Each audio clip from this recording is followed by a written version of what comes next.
Imagine driving a vintage car at highway speeds through a construction zone filled with invisible obstacles. That's essentially what 3I-ATLAS is doing right now in the asteroid belt, except the car is 4 billion years old, the highway stretches across millions of kilometers, and a collision would erase the only samples of alien chemistry we've ever encountered. This interstellar visitor is writing its survival story in real time, each day bringing it deeper into the cosmic shooting gallery that lies between Mars and Jupiter. But here's what makes this encounter truly extraordinary. We're watching it happen. Stay until the end as we investigate whether this ancient giant can outlast the most dangerous crossing in our solar neighborhood, and what happens if it doesn't. By the way, if you enjoy drifting off to these cosmic explorations, feel free to subscribe or simply share your thoughts down in the comments. It helps others find their way here, too. But for now, let this interstellar journey carry you. And if you're ready, let's begin. Part 1. The Visitor from Beyond. On July 1st, 2025, in the dry mountains of Chile's Atacama Desert, a robot named Atlas was hunting for danger. The asteroid terrestrial impact last alert system had been scanning the southern skies for years, cataloguing every rock that might one day threaten our world. But what it found that night was something else entirely. A faint speck of light, barely visible against the stellar backdrop of Sagittarius, moving with purpose through the darkness. Within 24 hours, NASA's finest minds had run the calculations. The numbers told a story that made astronomers around the world stop what they were doing and stare at their screens. This wasn't just another chunk of space debris. This was a messenger from the stars. They designated it 3I-ATLAS with the formal catalogue name C/2025N1, the 3I marking it as only the third confirmed interstellar visitor we've ever encountered. Think about that for a moment. In all of human history, we've watched billions of comets and asteroids circle our Sunday, but only 3 times have we caught something that doesn't belong to our solar family. What makes an object interstellar isn't just distance, it's mathematics. When our computers traced Atlas's path backward through space and time, they found an orbit so extreme it defied our solar system's gravitational architecture. Its eccentricity measured around 6.1. To put that in perspective, Earth's orbit has an eccentricity of 0.017, nearly a perfect circle. Even the most stretched comets from our own Oort cloud rarely exceed an eccentricity of 1. But Atlas? It was moving on what scientists call a strongly hyperbolic trajectory, approaching our Sun at speeds that could only mean one thing. It had traveled here from interstellar space. The velocity readings were staggering. Atlas was racing toward our Sun at approximately 60 kilometers per second, that's over 200,000 kilometers per hour. No gravitational slingshot from Jupiter or Saturn could accelerate a local object to such speeds. This visitor had been falling toward us across the galaxy for millions, perhaps billions of years. Its origin point made the discovery even more intriguing. When astronomers traced its trajectory backward, they found it arriving from the direction of Sagittarius, toward the central regions of our Milky Way galaxy. Not from the sparse outer reaches where our Sun resides, but from the crowded, ancient stellar neighborhoods closer to the galactic core. What stories might such a traveler carry? The safety question arose immediately, as it always does when the public hears about incoming space objects. But Atlas posed no threat to Earth. Its closest approach would occur in December 2025 at a comfortable distance of 1.8 astronomical units, about 270 million kilometers away. That's farther than Mars ever gets from Earth. We would be safe spectators to whatever unfolded, but the Sun was a different matter entirely. Atlas was on a collision course with our star's influence, scheduled to reach its closest point, called perihelion, around October 29th to 30th, 2025. At that moment, it would be just 1.36 to 1.4 astronomical units from the Sun's surface, well inside Mars's orbital path. For an interstellar visitor that had spent eons in the frozen darkness between stars, this encounter would be transformative. Already, telescopes were detecting the early signs of awakening. As ATLAS drew closer to our Sun, the ancient ices locked within its nucleus began responding to stellar radiation. A faint coma, a cloud of gas and dust, was forming around the central body. The beginnings of a tail were becoming visible, like a ghost materializing in the cosmic void. The Gemini South Telescope captured detailed color imagery on August 27, 2025, revealing the subtle hues of sublimating materials. These weren't the familiar signatures of solar system comets. Something different was happening here, something that spoke to alien chemistry and formation conditions unlike anything in our local neighborhood. Estimating the size of ATLAS proved challenging. Early observations suggested a nucleus anywhere from a few kilometers to 10 or 11 kilometers in diameter, larger than our first interstellar visitor, the cigar-shaped Oumuamua, but still small enough to fit comfortably within a terrestrial city. Yet size can be deceiving when dealing with objects whose surfaces and compositions remain mysterious. What we were witnessing was unprecedented, an interstellar comet awakening in real time as it encountered our Sun's influence. For the first time in human history, we could watch extraterrestrial materials, substances formed around alien stars, react to our local stellar environment. Every observation was a glimpse into chemistry and physics that had evolved in cosmic conditions completely foreign to our experience. This documentary exists because ATLAS represents a once-in-a-lifetime opportunity. Unlike the quick flybys of previous interstellar visitors, this object was scheduled for a lengthy performance, spending months within range of our most powerful telescopes and spacecraft. We could study its composition, monitor its activity, and document its interaction with our solar environment in unprecedented detail. But there was something else about ATLAS that made it special, something that would soon capture imaginations and generate controversy around the world. Its trajectory wasn't just interstellar, it was precisely aligned to thread through one of the most dangerous regions of our solar system. As ATLAS raced toward its solar encounter, it would have to survive a gauntlet that has destroyed countless smaller objects throughout cosmic history. The asteroid belt was waiting. And for the first time we had a front-row seat to watch an interstellar visitor attempt the crossing. Part 2. Origins and Hypotheses. Where does a traveler from the stars call home? For ATLAS, the answer lies written in the mathematics of its motion, in the subtle clues encoded within its trajectory across our galaxy. When scientists traced its path backward through space and time, they found something remarkable. This wasn't just any random wanderer from the cosmic wilderness. The trajectory calculations pointed toward membership in what astronomers call the Milky Way's thick disk, an ancient stellar population that formed when our galaxy was young and turbulent.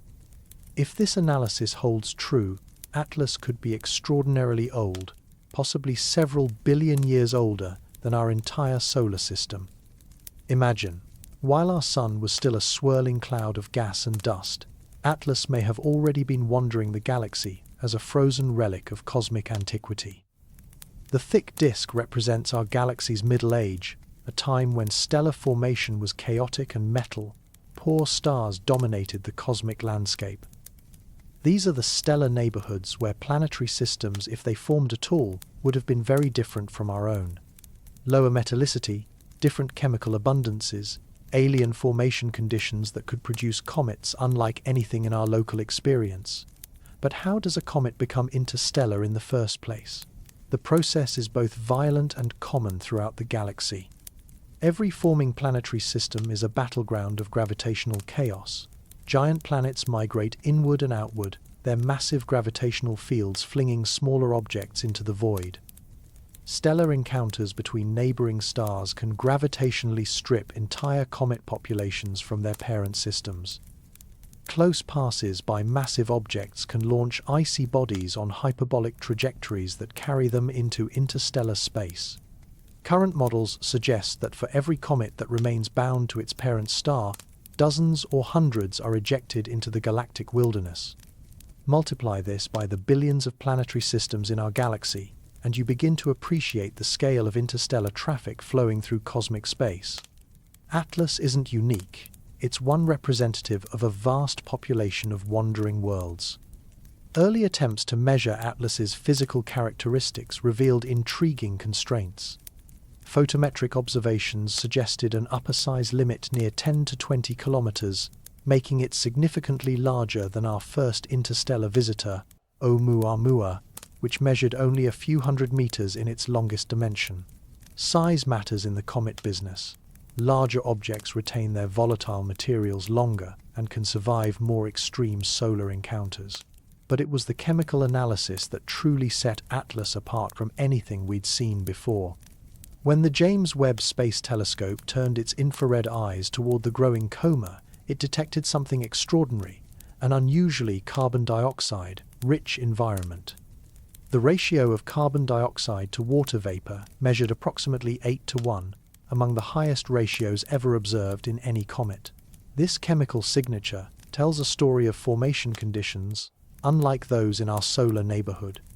Carbon dioxide becomes the dominant ice only under very specific circumstances, either formation near the carbon dioxide ice line in a protoplanetary disk, or prolonged exposure to galactic cosmic radiation that can transform water ice into other compounds over millions of years. Both scenarios point to an origin story fundamentally different from local comets.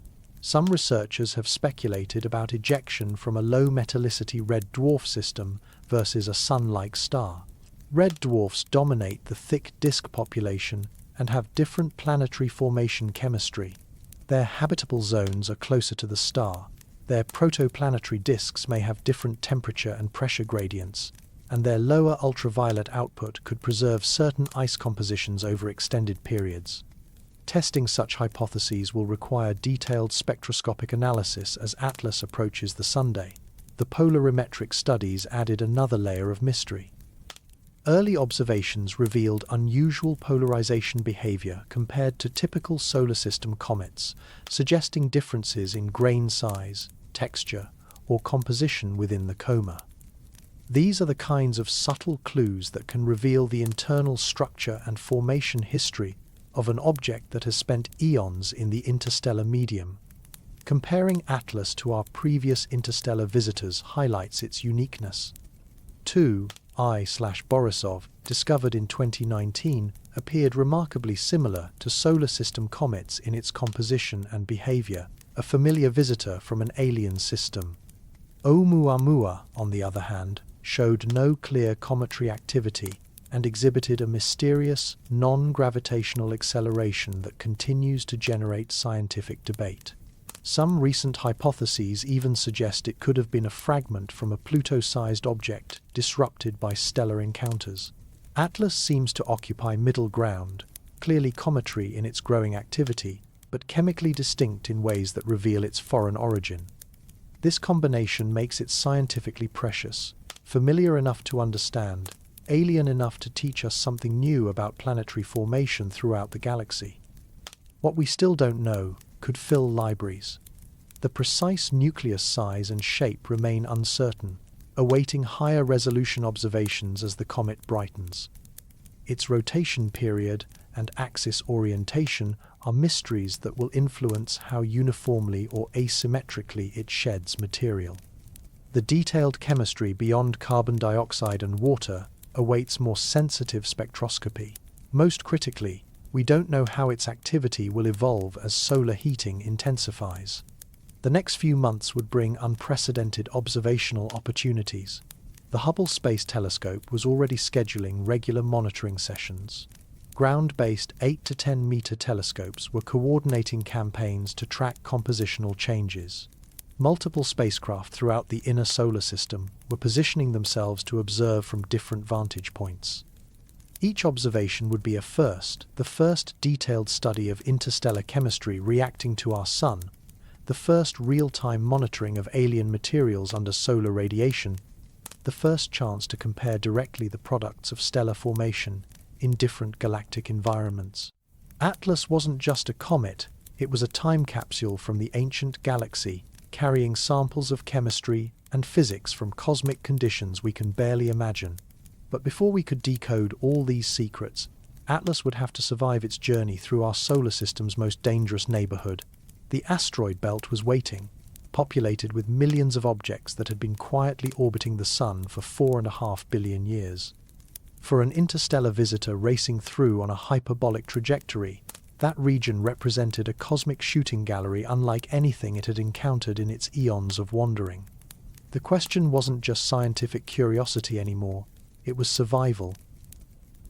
Part 3. The Asteroid Belt, a Dangerous Crossing. Between Mars and Jupiter lies a region that science fiction has painted as a cosmic minefield, millions of rocky fragments tumbling through space in chaotic orbits, waiting to pulverize any spacecraft foolish enough to venture into their domain. Hollywood loves the drama, heroes dodging asteroids at every turn, their ships barely escaping collision after collision through the cosmic debris field. The reality, as is often the case with space, is both more mundane and more fascinating than fiction suggests. The asteroid belt is indeed populated with millions of objects, ranging from dwarf planet-sized series down to countless smaller fragments and dust particles. But space, even in the most crowded regions of our solar system, remains overwhelmingly empty. Imagine Earth's orbit as a highway.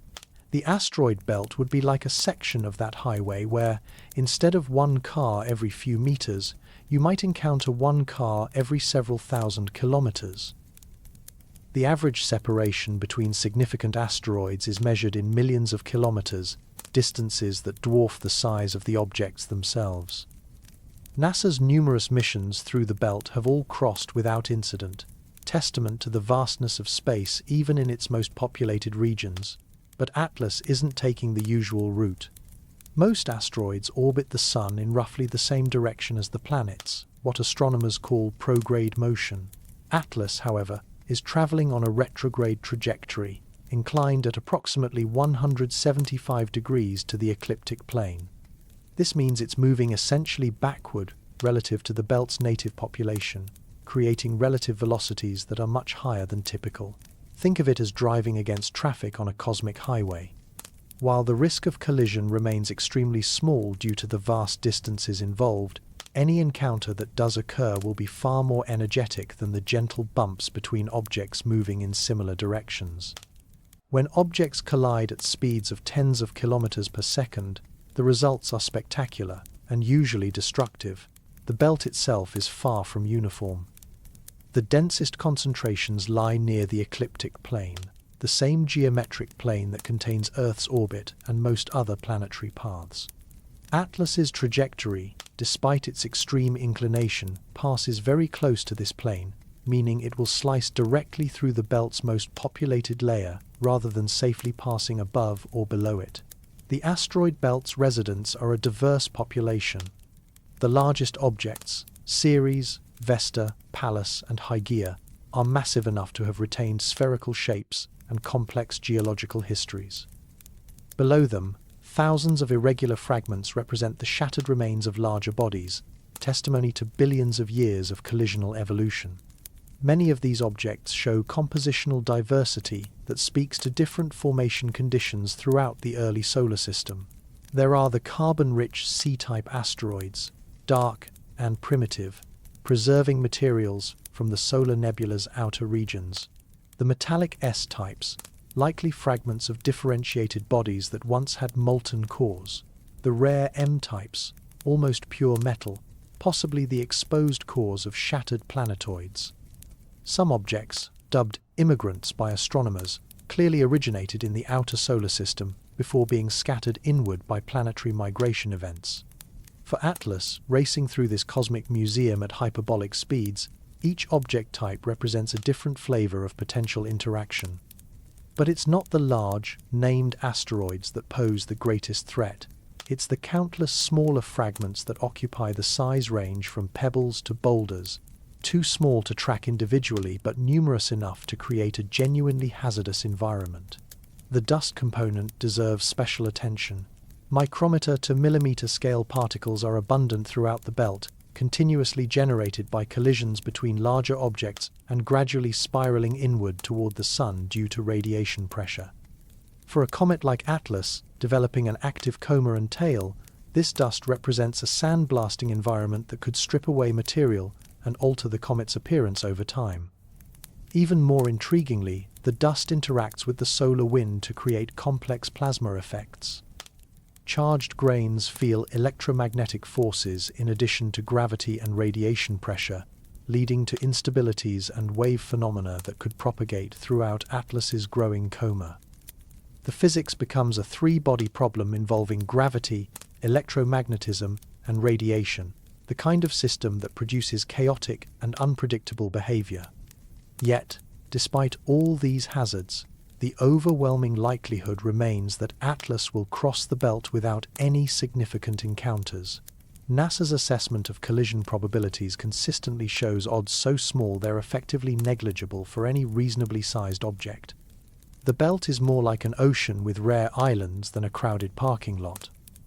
Still, negligible isn't zero, and for an object carrying the scientific hopes of an entire astronomical community, even tiny risks deserve consideration. Micro-impacts could trigger localized outbursts, creating temporary changes in brightness or coma structure. Encounters with dust concentrations could create streaming effects in the tail, temporarily altering its appearance and providing information about the solar wind environment. Perhaps most importantly, the crossing itself represents a unique observational opportunity. Wide-field surveys can monitor Atlas continuously as it passes through different regions of the belt, watching for any changes in behavior that might indicate interactions with the local environment. Solar observing spacecraft can correlate tail disruptions with solar wind conditions, helping to distinguish between local interactions and heliospheric weather effects. The question facing astronomers wasn't really whether Atlas would survive. The odds strongly favored survival. The more interesting question was what we might learn from watching an interstellar object navigate our local debris field. Would we detect subtle changes in its activity as it encountered different dust environments? Could we use its passage to map previously unknown concentrations of small particles? Most intriguingly, how would Atlas's alien chemistry and structure respond to the unique conditions within the asteroid belt? This wasn't just about collision avoidance anymore. It was about using our own solar system as a laboratory to study materials from another stellar environment. As Atlas continued its approach, astronomers worldwide were preparing instruments and scheduling observations. The asteroid belt awaited, neither as dangerous as Hollywood imagined, nor as safe as statistics suggested, but as something more interesting than either extreme. A testing ground where an ancient wanderer would face its first real challenge since entering our solar system. The crossing had begun, and for the first time in human history, we were watching. Part 4. A tail forms, a warning sign. The transformation began subtly, almost imperceptibly, as Atlas drew closer to our Sunday. At first, the interstellar visitor appeared as nothing more than a point of light, indistinguishable from countless background stars, except for its slow drift against the celestial sphere. But as solar radiation intensified with each passing day, something remarkable began to happen. Deep within Atlas's ancient nucleus, ices that had remained frozen for eons started responding to stellar warmth.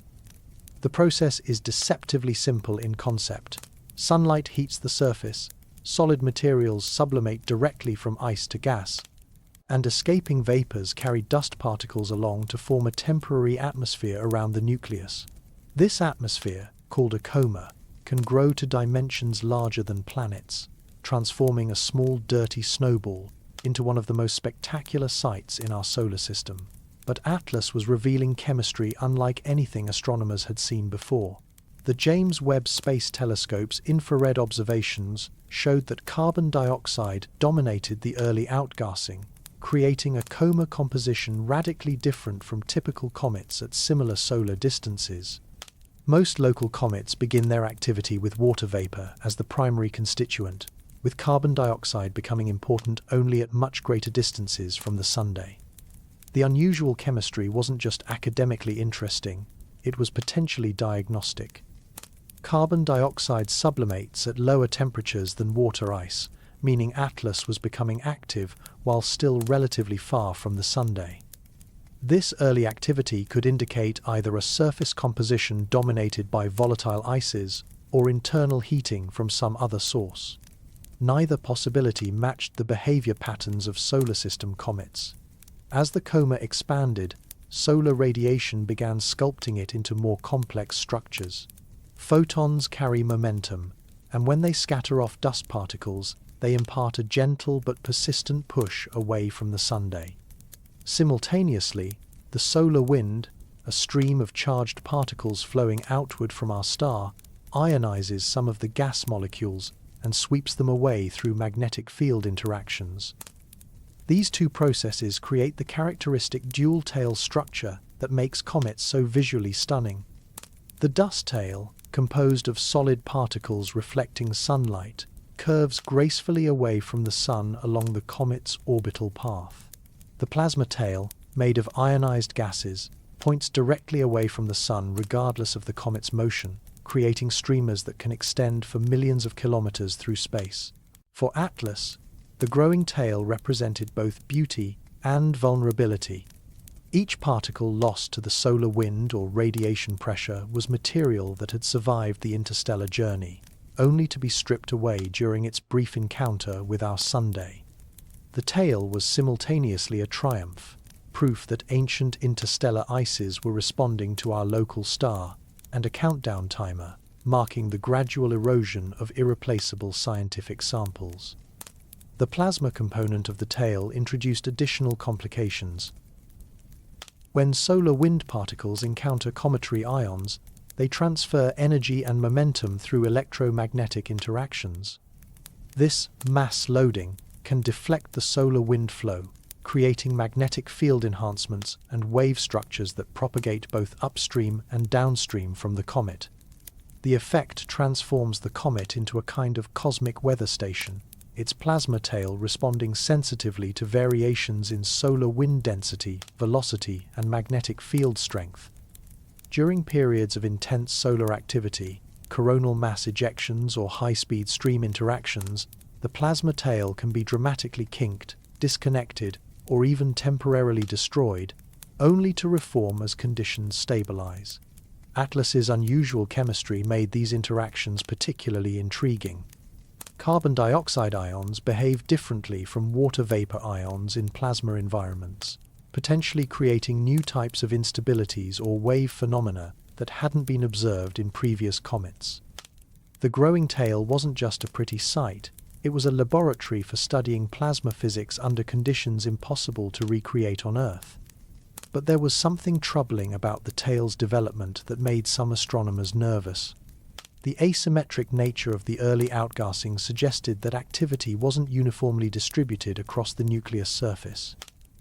This could indicate exposed volatile patches, structural weaknesses, or internal composition variations that might become important as solar heating intensified. Asymmetric outgassing creates torques that can alter a comet's rotation, potentially leading to tumbling motions or even structural failure in extreme cases. The growing brightness and expanding coma were beautiful to observe, but they also represented increasing stress on a nucleus that had already survived eons of cosmic ray bombardment and thermal cycling during its interstellar journey. The observational data was painting a picture of an object under increasing strain. Brightness curves showed irregular variations that suggested discrete outburst events rather than smooth, continuous activity. High-resolution imaging revealed jet-like features in the coma, indicating localized sources of gas and dust emission. The overall morphology was becoming more complex and dynamic as ATLAS approached its solar encounter. Each of these signs individually might be considered normal comet behavior, but collectively, they suggested an object that was responding more dramatically to solar heating than typical comets at similar distances. Whether this represented the natural behavior of interstellar materials or a warning sign of impending structural problems remained unclear. The timing couldn't have been worse. ATLAS was still approaching the asteroid belt, the most hazardous phase of its journey through our solar system.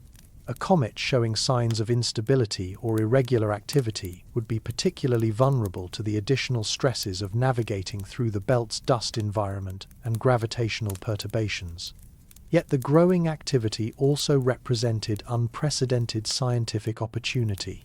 Every spectral line, every brightness variation, every morphological change in the coma and tail was providing new information about interstellar materials and their interaction with our local stellar environment. The warning signs that worried some astronomers were the very phenomena that made ATLAS scientifically priceless. As telescopes around the world tracked the developing tail, a more fundamental question began emerging. Was ATLAS behaving like a typical comet from an alien system, or was there something more unusual about this particular visitor? The chemical signatures were already proving alien. The activity patterns were showing unexpected characteristics, and ahead lay the most dangerous part of its journey. The asteroid belt was no longer just a navigational hazard. It was becoming a test that might determine whether this ancient wanderer would survive long enough to reveal all its secrets. The tale that marked Atlas's awakening also marked the beginning of its greatest vulnerability. Something was stirring in the cosmic depths, and we were about to find out what an interstellar visitor was really made of. Part 5. Historical Parallels. Other Visitors. ATLAS wasn't the first messenger from beyond our solar system to grace our telescopes, and the stories of its predecessors offer both hope and caution for what might unfold in the months ahead. Each interstellar visitor has carried its own mysteries, its own surprises, and its own lessons about the diversity of objects wandering through our galactic neighborhood. The first confirmed interstellar object, designated 1I/Oumuamua, burst into public consciousness in October 2017 when the Pan-STARRS telescope detected it racing through the inner solar system. Hawaiian astronomers gave it a name meaning messenger from afar arriving first, prophetic words that captured both its significance and its mystery. Oumuamua defied every expectation. Its extreme elongation, roughly 10 times longer than it was wide, suggested either a highly unusual natural formation or, as some speculated, something artificial. More puzzling still was its lack of any detectable coma or tail, despite passing well within Earth's orbit. This wasn't behaving like any comet astronomers had ever observed. Then came the acceleration anomaly. As telescopes tracked Oumuamua's departure, they detected a small but persistent non-gravitational acceleration that couldn't be explained by solar radiation pressure alone. The object was speeding up in ways that suggested outgassing, yet no gas or dust emissions were visible. The mystery deepened when researchers calculated that the acceleration was roughly consistent with water vapor sublimation, but at levels too low to detect with existing instruments. Recent hypotheses have attempted to resolve Oumuamua's contradictions. One intriguing proposal suggests it might be a fragment from a Pluto-sized object that was disrupted by a stellar encounter, explaining both its unusual shape and its apparently non-cometary composition.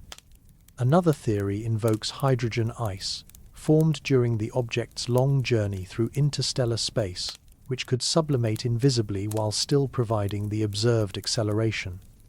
The second confirmed interstellar visitor, 2Y/Borisov, discovered in August 2019 by amateur astronomer Gennady Borisov, presented a completely different personality.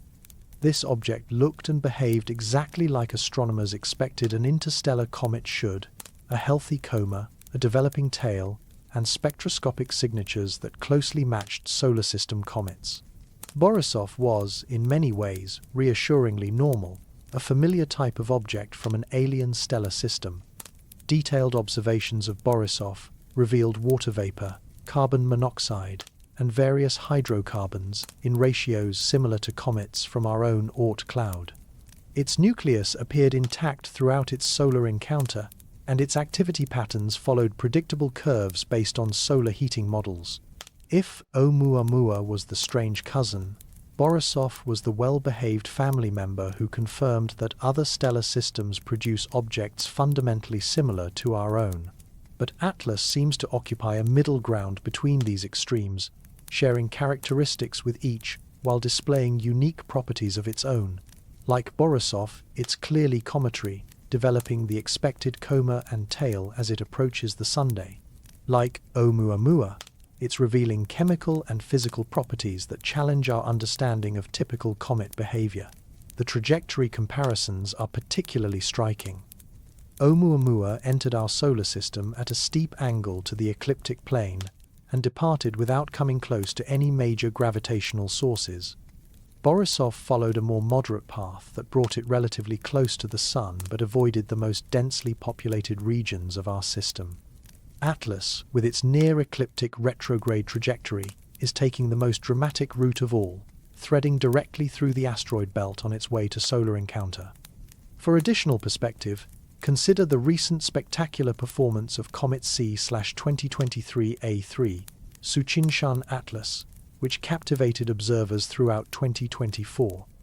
This solar system comet provided a masterclass in cometary behavior, developing magnificent tails and surviving close solar passage intact.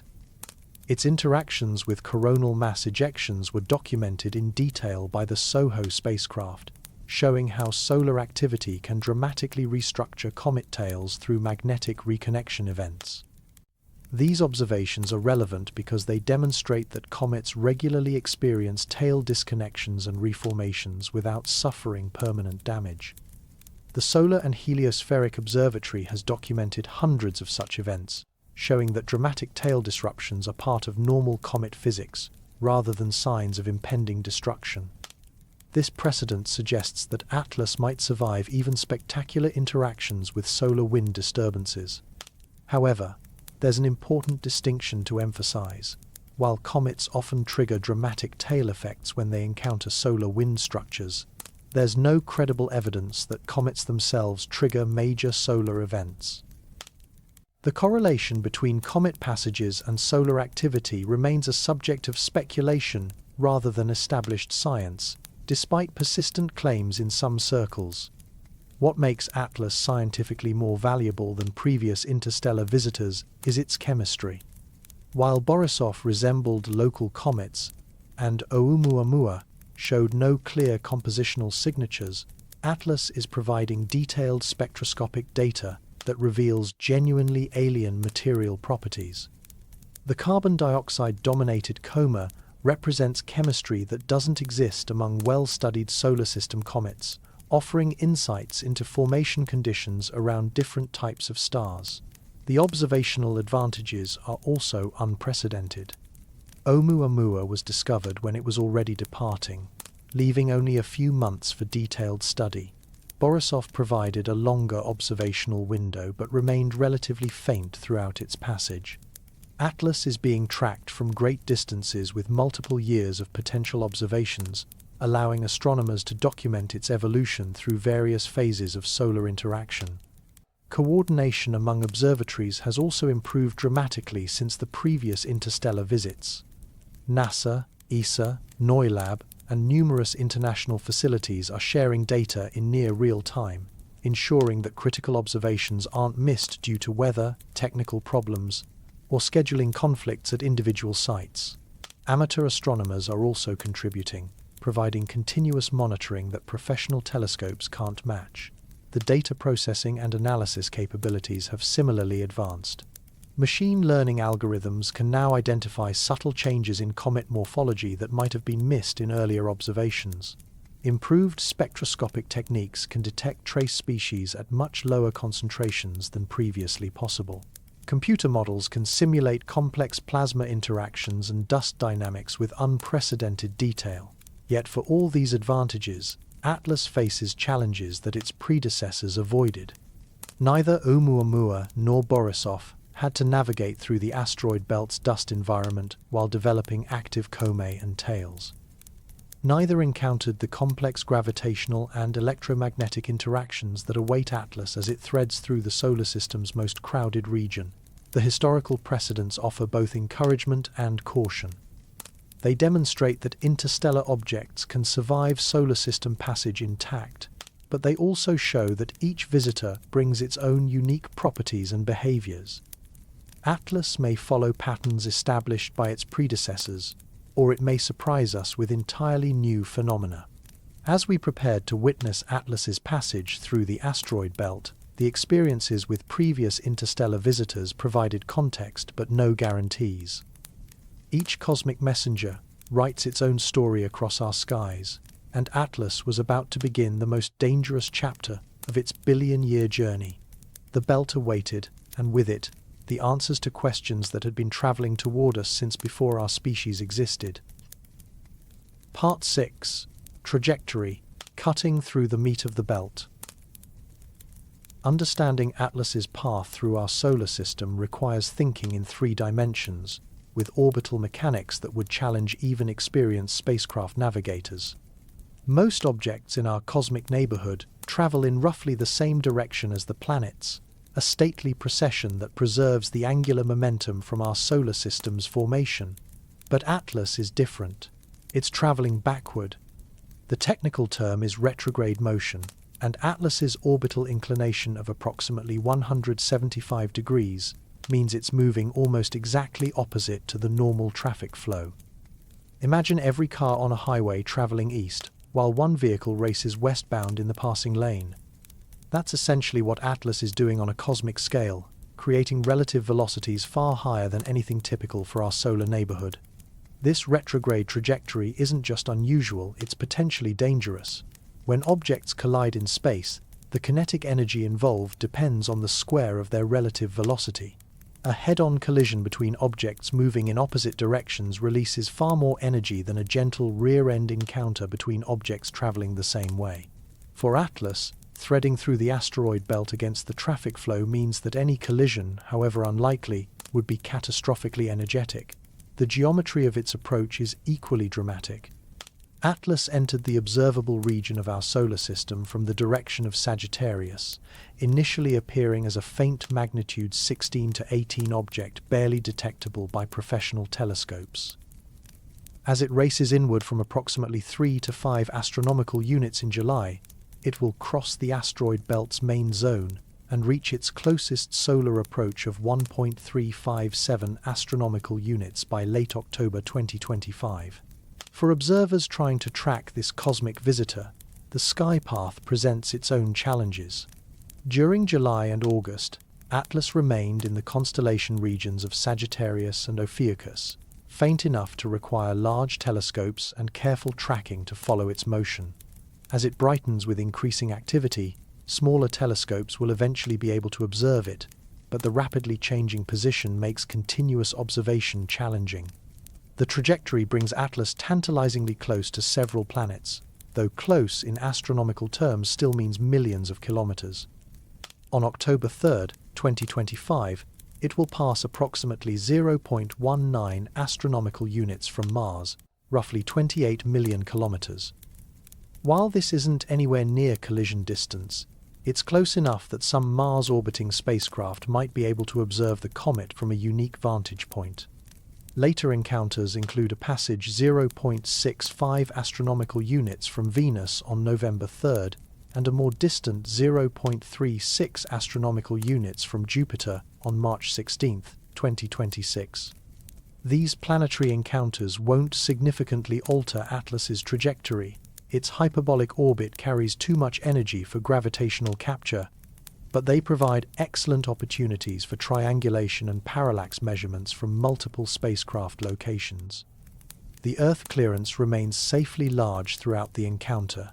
The closest approach occurs in December 2025 at approximately 1.8 astronomical units, about 270 million kilometers. This is farther than Mars ever gets from Earth, eliminating any possibility of direct threat to our planet.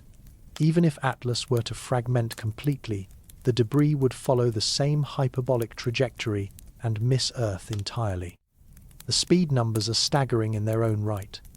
Atlas's hyperbolic excess velocity, the speed it would have in interstellar space, far from any gravitational influence, measures approximately 58 kilometers per second in some analyses.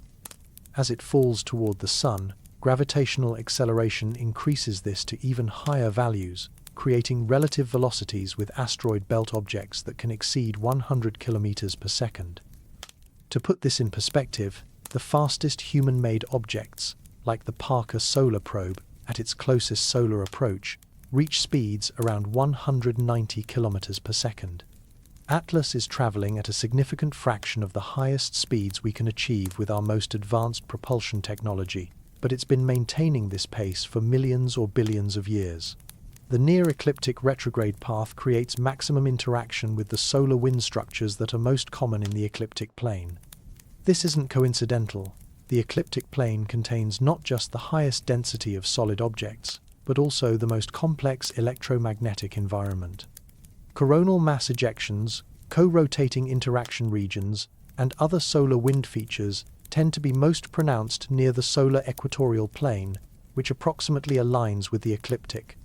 For heliophysics researchers, ATLAS's trajectory provides an unprecedented opportunity to study how an active comet interacts with various solar wind structures as it crosses different heliospheric regions. Multiple spacecraft positioned throughout the inner solar system can observe the same comet from different angles simultaneously, providing stereo observations that reveal three-dimensional structure in ways impossible from Earth-based telescopes alone. The trajectory also maximizes the observational window for ground-based telescopes.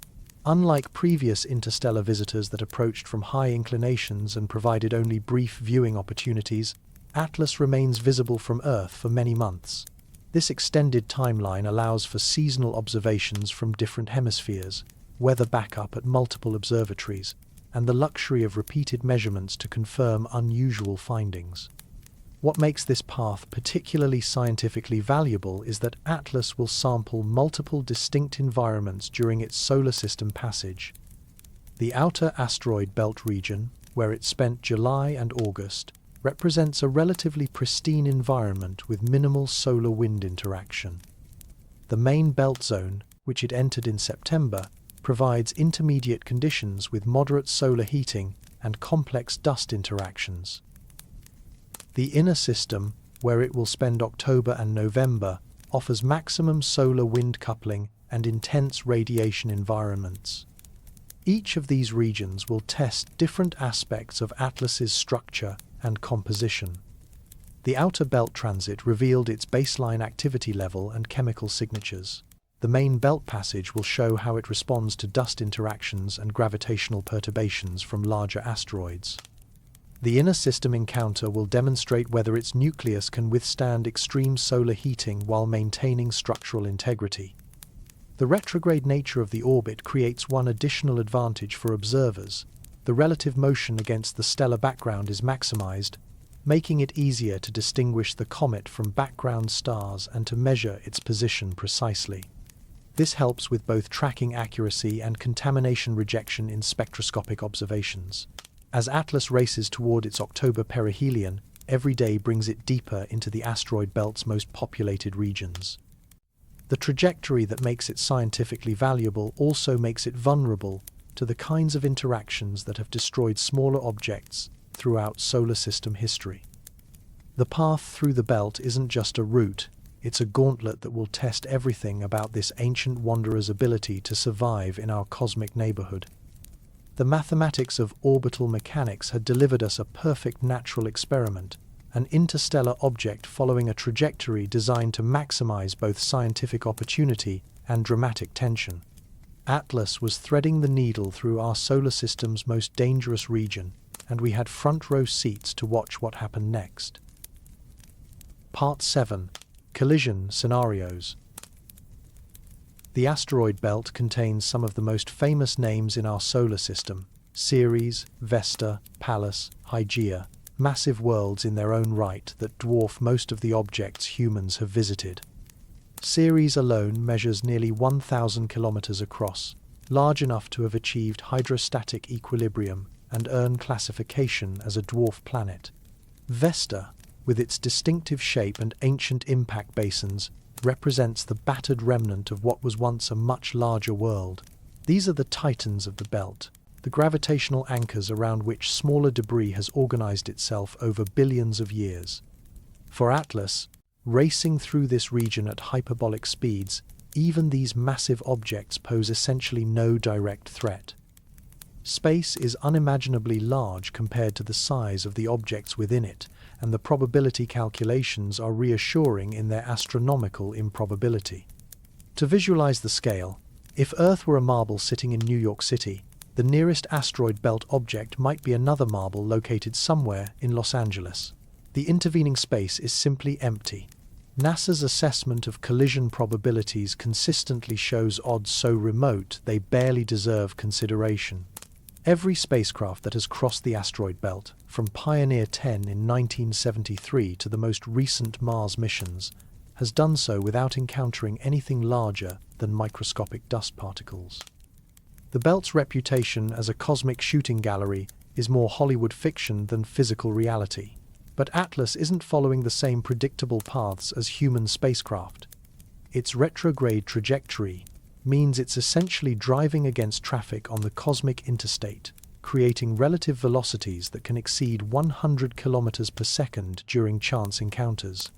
While the probability of collision remains infinitesimally small, the energy involved in any such encounter would be catastrophic. Consider what happens when objects collide at these velocities.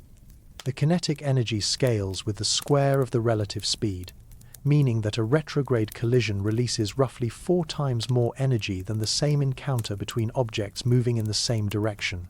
At 100 kilometers per second, even a small rocky fragment carries the destructive power of a nuclear weapon. A direct hit from anything larger than a pebble would likely shatter Atlas's nucleus completely. The thought experiment is both fascinating and terrifying. If Atlas were to encounter a significant asteroid fragment, the collision would create a brief, brilliant flash visible from Earth-based telescopes. The nucleus would disintegrate into a cloud of smaller fragments, each following its own hyperbolic trajectory out of the solar system. Within hours or days, what had been a single interstellar visitor would become a scattered swarm of debris, impossible to track individually, and carrying away forever the secrets of its alien chemistry. Such an event would trigger immediate concerns about Earth's safety, despite the mathematical impossibility of any threat. Public imagination inevitably turns to worst-case scenarios when cosmic collisions make headlines. Could fragments be redirected toward Earth? Could a gravitational encounter with Jupiter or Mars send debris on an Earth-crossing path? The orbital mechanics provide clear answers: no. Atlas's hyperbolic trajectory carries far too much energy for gravitational deflection by any solar system object. Even a close encounter with Jupiter, by far our most massive planet, couldn't bend Atlas's path enough to threaten Earth. The fragments from any collision would continue on hyperbolic trajectories, racing out of the solar system and back into interstellar space. More realistically, the true collision hazard for Atlas comes not from the named asteroids but from the countless smaller objects that populate the belt. Fragments ranging from centimeters to meters in diameter are numerous enough to create a genuinely hazardous environment for any object with a large cross-sectional area. And as Atlas develops its coma and tail, its effective size grows from a few kilometers to potentially hundreds of thousands of kilometers. The coma represents a particular vulnerability. While the nucleus itself is solid and relatively compact, the surrounding gas and dust cloud is tenuous and extended. Small particles striking the coma won't destroy Atlas, but they could disrupt the delicate structures within the tail or trigger localized outbursts that change the comet's appearance dramatically. These micro-collision effects might actually be observable from Earth. Sudden brightness spikes, asymmetric jets, or changes in tail morphology could all indicate interactions with belt material. Such events would provide unique insights into both Atlas's internal structure and the previously unmapped small particle population within the asteroid belt. The gravitational effects of large asteroids present a different kind of hazard. While direct collision with Ceres or Vesta is essentially impossible, gravitational encounters could still influence Atlas's trajectory in subtle ways. These perturbations wouldn't redirect the comet toward Earth, but they might alter its spin rate, change the orientation of its rotation axis, or stress internal structures in ways that promote fragmentation. Perhaps most intriguingly, the asteroid belt contains its own population of immigrants. objects that clearly formed elsewhere in the solar system before being scattered into their current orbits by planetary migration events. Some of these displaced objects might share compositional similarities with ATLAS, having originated in the outer solar system where carbon dioxide ices are more common. An encounter with such an immigrant could provide fascinating comparative data about formation conditions throughout our stellar neighborhood. The Mars encounter on October 3rd deserves special attention in this context.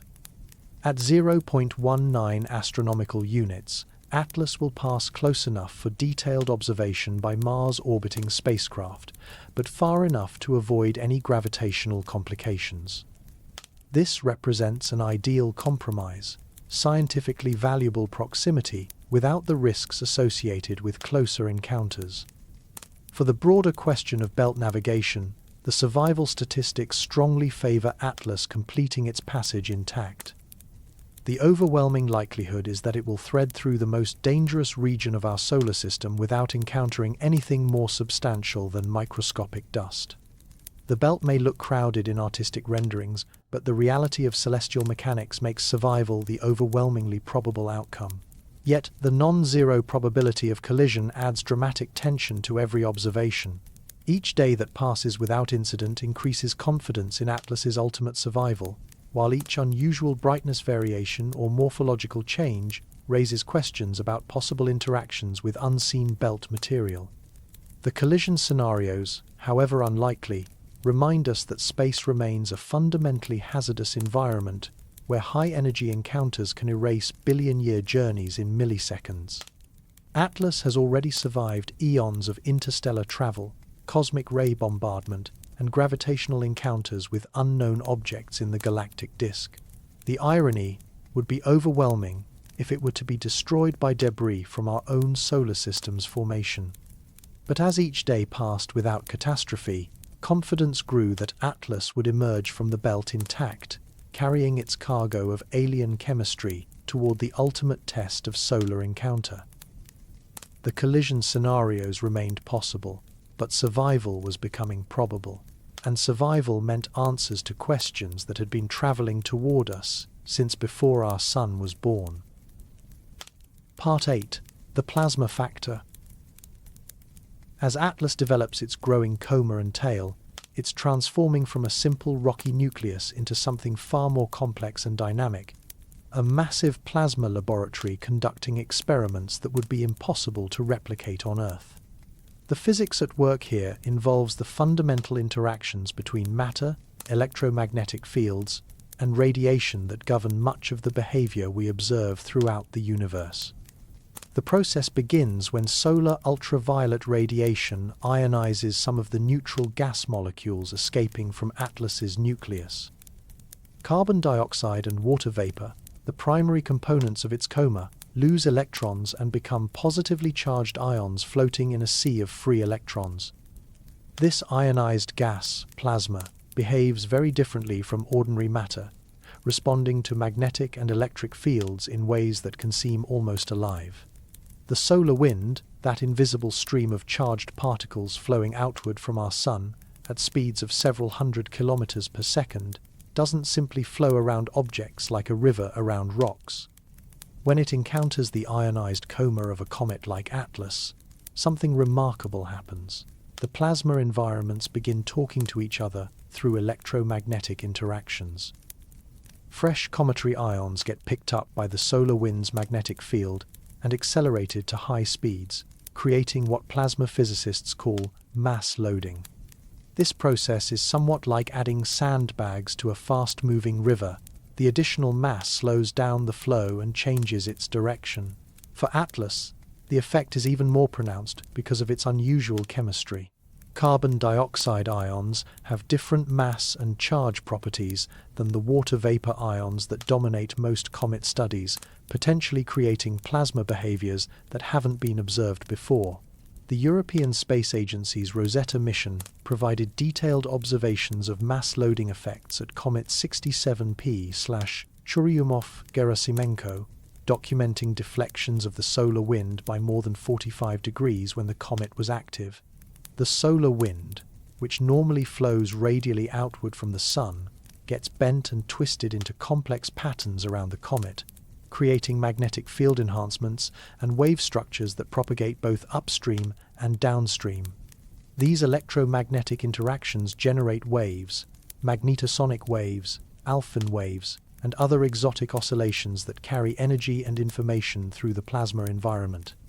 The waves can travel faster than the bulk motion of the plasma itself, providing a kind of early warning system that announces the comet's presence to the solar wind before the physical material arrives. For ATLAS, racing through the asteroid belt on its retrograde trajectory, these plasma interactions take on additional complexity. The high relative velocities mean that encounters with the solar wind are more energetic than typical, potentially generating stronger wave signatures and more dramatic deflection effects. The near-ecliptic path ensures maximum interaction with the solar wind structures that are most common in the solar equatorial plane. The tail itself becomes a kind of cosmic windsock, its structure revealing information about solar wind conditions that can't be measured directly from Earth. When coronal mass ejections or high-speed stream interactions create disturbances in the solar wind, the plasma tail responds almost immediately. Magnetic reconnection events can literally disconnect sections of the tail, which then drift away while new plasma structures reform closer to the nucleus. These tail disconnection events have been observed in numerous comets, creating some of the most dramatic time-lapse sequences in astronomical photography. The plasma tail appears to be yanked away by invisible forces, writhing and twisting as it interacts with changing magnetic field conditions. Within hours or days, a new tail reforms, only to potentially suffer the same fate when the next solar wind disturbance arrives. ATLAS's unusual carbon dioxide-dominated chemistry could make these interactions particularly spectacular.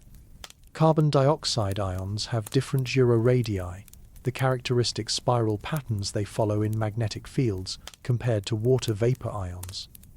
This means the plasma tail might develop structures and instabilities that haven't been observed in previous comets, providing new insights into plasma physics under extreme conditions. The charging environment around ATLAS adds another layer of complexity. Dust particles in the coma acquire electric charges through interactions with solar ultraviolet radiation, plasma currents, and secondary electron emission. These charged grains then respond to both electric and magnetic forces in addition to gravity and radiation pressure, creating dust dynamics that can be chaotic and unpredictable. Laboratory experiments with dusty plasmas have revealed instabilities, wave phenomena, and collective behaviors that emerge when charged particles interact through long-range electromagnetic forces. In the environment around ATLAS, these effects operate on scales from micrometers to millions of kilometers, creating a natural laboratory for studying phenomena that bridge atomic physics and astrophysics. The solar wind conditions that ATLAS will encounter during its belt passage are particularly interesting from a heliophysics perspective.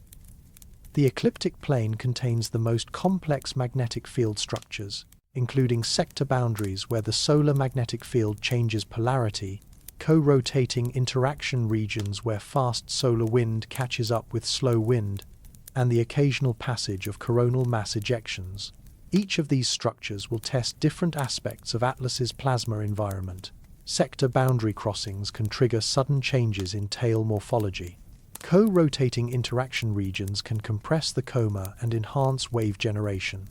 Coronal mass ejections can completely reconfigure the magnetic field topology, potentially disconnecting the tail multiple times as the disturbance passes. Multiple spacecraft throughout the inner solar system are positioned to observe these interactions from different vantage points. The Solar and Heliospheric Observatory, the Solar Dynamics Observatory, the Parker Solar Probe, and various Mars-orbiting missions can provide simultaneous measurements of solar wind conditions and ATLAS's response, creating three-dimensional maps of plasma interactions that would be impossible from Earth-based observations alone. The data from these plasma interactions will have implications far beyond cometary science. Understanding how ionized gases behave under extreme conditions provides insights into stellar atmospheres, planetary magnetospheres, and the interstellar medium itself. ATLAS is serving as a natural probe of plasma physics processes that operate throughout the universe. Perhaps most remarkably, the plasma environment around ATLAS is helping to create the very structures that make it visible from Earth. The ionized tail carries away not just individual atoms and molecules, but also the electromagnetic signatures of its alien chemistry. Every spectral line, every polarization measurement, every brightness variation carries information about materials formed around another star, now interacting with our local plasma environment. As ATLAS continues deeper into the asteroid belt, these plasma interactions will intensify. The growing coma will provide more material for ionization. The increasing solar radiation will drive stronger chemical processes. The complex magnetic field environment of the inner solar system will create more opportunities for dramatic tail interactions. The plasma factor wasn't just a scientific curiosity, it was becoming central to ATLAS's survival prospects. The electromagnetic forces at work in its coma and tail could either help stabilize the nucleus against fragmentation or contribute to internal stresses that promote breakup. The answer would depend on details of plasma physics that we were only beginning to understand. One thing was certain: ATLAS was no longer just a comet. It had become a plasma laboratory, conducting experiments in fundamental physics while racing through the most dangerous region of our solar system. The results of those experiments would determine not just what we learned about interstellar chemistry, but whether the ancient wanderer would survive long enough to reveal all its secrets. Part 9. Hidden Dangers, Dust and Mini-Collisions. While astronomers focus on the dramatic possibility of ATLAS colliding with a large asteroid, the real hazards lurking in the belt are far more subtle and perhaps more dangerous. The space between Mars and Jupiter isn't empty. It's filled with countless particles ranging from microscopic dust grains to pebble-sized fragments, all moving at various speeds and creating a sandblasting environment that could slowly erode away the very secrets we're hoping to uncover. These micro-impacts operate on a completely different scale than catastrophic collisions, but their cumulative effect can be just as destructive over time. Every dust grain that strikes ATLAS's nucleus carries kinetic energy proportional to the square of its velocity. At typical belt-crossing speeds, even microscopic particles hit with the force of tiny bullets, gradually sputtering away surface material and potentially exposing fresh layers beneath. The process is called space weathering, and it's been shaping objects throughout our solar system for billions of years. On airless bodies like asteroids and moons, constant bombardment by cosmic dust gradually darkens surfaces, creates microscopic glass spheres, and alters chemical signatures in ways that can mask the original composition. For ATLAS, carrying precious samples of interstellar chemistry, this erosive process could be destroying evidence faster than we can analyze it. But erosion might also work in our favor.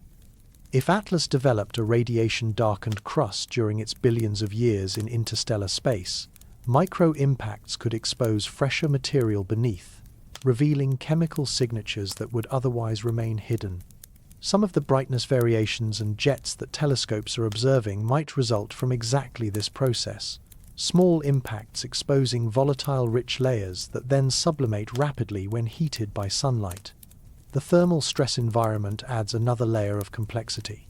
As ATLAS approaches the Sun, its surface temperature rises dramatically, causing expansion of the outer layers while the interior remains cold. These thermal gradients create mechanical stresses that can crack even solid rock, opening fissures that allow internal volatiles to escape.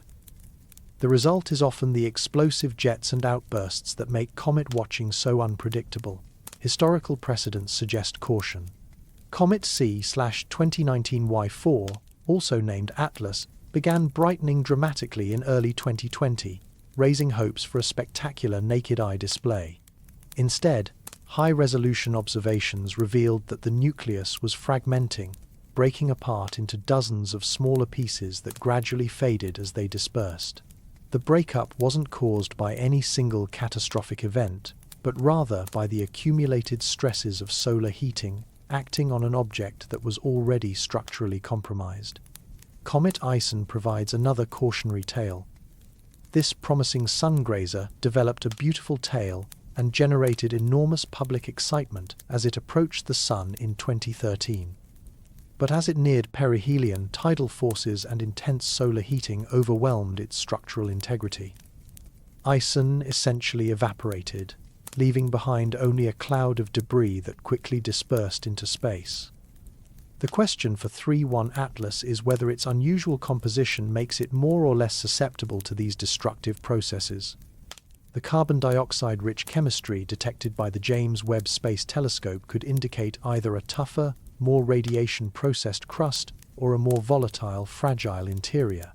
Both scenarios have precedence among solar system comets, but neither provides clear guidance for predicting the behavior of an interstellar visitor. Age might be Atlas's enemy or its ally. If the object is indeed several billion years older than our solar system, it has survived cosmic ray bombardment and thermal cycling that would destroy less robust objects. This extended survival might indicate unusual structural strength or compositional stability. Alternatively, the same processes that enabled its survival might have left it brittle and prone to catastrophic failure under the intense heating of solar approach. The observational signatures of internal stress are becoming increasingly apparent as Atlas brightens. Sudden changes in brightness, asymmetric jets, and irregular variations in coma density all suggest that material is being released episodically rather than smoothly. These outbursts could represent the opening of new vents as thermal expansion cracks the surface, or they could indicate the beginning of structural failure. High-resolution imaging campaigns are watching for the telltale signs of fragmentation, multiple condensations within the coma, elongation of the central brightness distribution, or the appearance of separate nuclei following independent trajectories. The Hubble Space Telescope and ground-based adaptive optics systems can resolve features smaller than the nucleus itself, providing early warning of any developing instabilities. The asteroid belt's dust environment adds an external stress to these internal processes. While individual dust impacts are tiny, their collective effect over months of belt passage could be significant. The growing coma around Atlas presents a large cross-sectional area for dust encounters, and high-speed impacts could trigger localized heating that initiates new outgassing events. Particularly intriguing is the possibility that belt dust could interact with Atlas's unusual chemistry in unexpected ways. Most studies of dust impacts assume water ice-dominated compositions typical of solar system comets. But carbon dioxide behaves differently under impact heating, subliming at lower temperatures and potentially creating more explosive responses to external disturbances. The dust bands and zodiacal cloud that fill the inner solar system could create additional complications. These structures, formed by dust spiraling inward from asteroid collisions, create a background environment of particle impacts that varies with location and time. As Atlas crosses different dust density regions, its brightness and tail morphology might change in ways that reveal information about both the comet's properties and the previously unmapped dust environment. One positive aspect of potential dust encounters is their scientific value. Even destructive impacts would expand our sample of interstellar materials, dispersing previously hidden interior composition throughout the coma, where telescopes could analyze it spectroscopically. In some sense, the asteroid belt dust might act as a natural drill, boring samples from Atlas's interior and making them available for remote analysis. The timing of these potential interactions is crucial. Each week that Atlas survives intact increases the scientific return from the mission, allowing more sophisticated measurements and longer-term monitoring of compositional changes. But each week also brings deeper penetration into the belt's most populated regions, increasing the probability of encounters with larger particles that could trigger more dramatic responses. Perhaps most importantly, the dust and mini-collision environment represents a test that no other interstellar visitor has faced. Neither Oumuamua nor Borisov developed significant comae while passing through dense particle environments. Atlas is pioneering new territory, both literally and figuratively, as the first active interstellar comet to navigate the asteroid belt's hazardous dust storms. The outcome would depend on factors we were only beginning to understand: the precise balance between Atlas's structural strength and the cumulative stresses of belt passage, the interaction between its unusual chemistry and the dust impact environment, and the internal composition gradients that determine how the object responds to external disturbances. Every observation was now critical. Every brightness measurement potentially the last clear look at an intact interstellar nucleus. The hidden dangers of dust and mini-collisions weren't as dramatic as catastrophic asteroid impacts, but they might prove just as decisive in determining whether Atlas would survive to reveal its secrets, or gradually disintegrate under the accumulated stresses of navigating our cosmic neighborhood. The ancient wanderer was being tested in ways it had never experienced during its billion-year journey through interstellar space, and the outcome remained far from certain. Part 10. Controlled or autonomous? In July 2025, as the world's attention focused on the newly discovered interstellar visitor, a team of researchers published a speculative paper that would ignite imaginations and generate headlines around the globe. The RxIV preprint, authored by Abraham Loeb and colleagues, presented what they called a pedagogical thought experiment, the possibility that 3I-ATLAS might not be a natural comet at all, but rather an artificially constructed object, potentially even hostile in intent. The suggestion wasn't entirely unprecedented. Loeb had previously proposed that Oumuamua might represent alien technology, pointing to its unusual acceleration and lack of observable outgassing as potential evidence of artificial construction. But Atlas presented a different puzzle. It was clearly active, developing the coma and tail expected of natural comets, yet its trajectory and timing seemed almost suspiciously convenient for detailed study. The paper's language was carefully hedged with scientific caution, presenting the alien hypothesis as one possibility among many rather than a definitive conclusion. But in the media ecosystem of 2025, nuanced academic speculation quickly transformed into sensational headlines. Tabloid coverage and opinion pieces escalated the language far beyond what the original researchers had proposed, creating a feedback loop of increasingly dramatic claims. The mainstream scientific response was swift and measured. NASA continued to classify Atlas as a natural comet, pointing to early spectroscopic observations that showed normal cometary volatiles, albeit in unusual ratios. The James Webb Space Telescope's detection of carbon dioxide and water vapor matched expectations for natural sublimation processes, even if the specific chemistry differed from typical solar system objects. More importantly, none of the observational signatures that would indicate artificial construction had been detected. Searches for radio emissions at frequencies commonly used for communication found only natural thermal radiation. The object's light curve showed variations consistent with an irregularly shaped, rotating nucleus rather than the stable brightness expected from a constructed sphere or cylinder. No evidence of controlled acceleration beyond what could be explained by normal outgassing had been observed. The timing arguments that excited public speculation proved less compelling under closer analysis.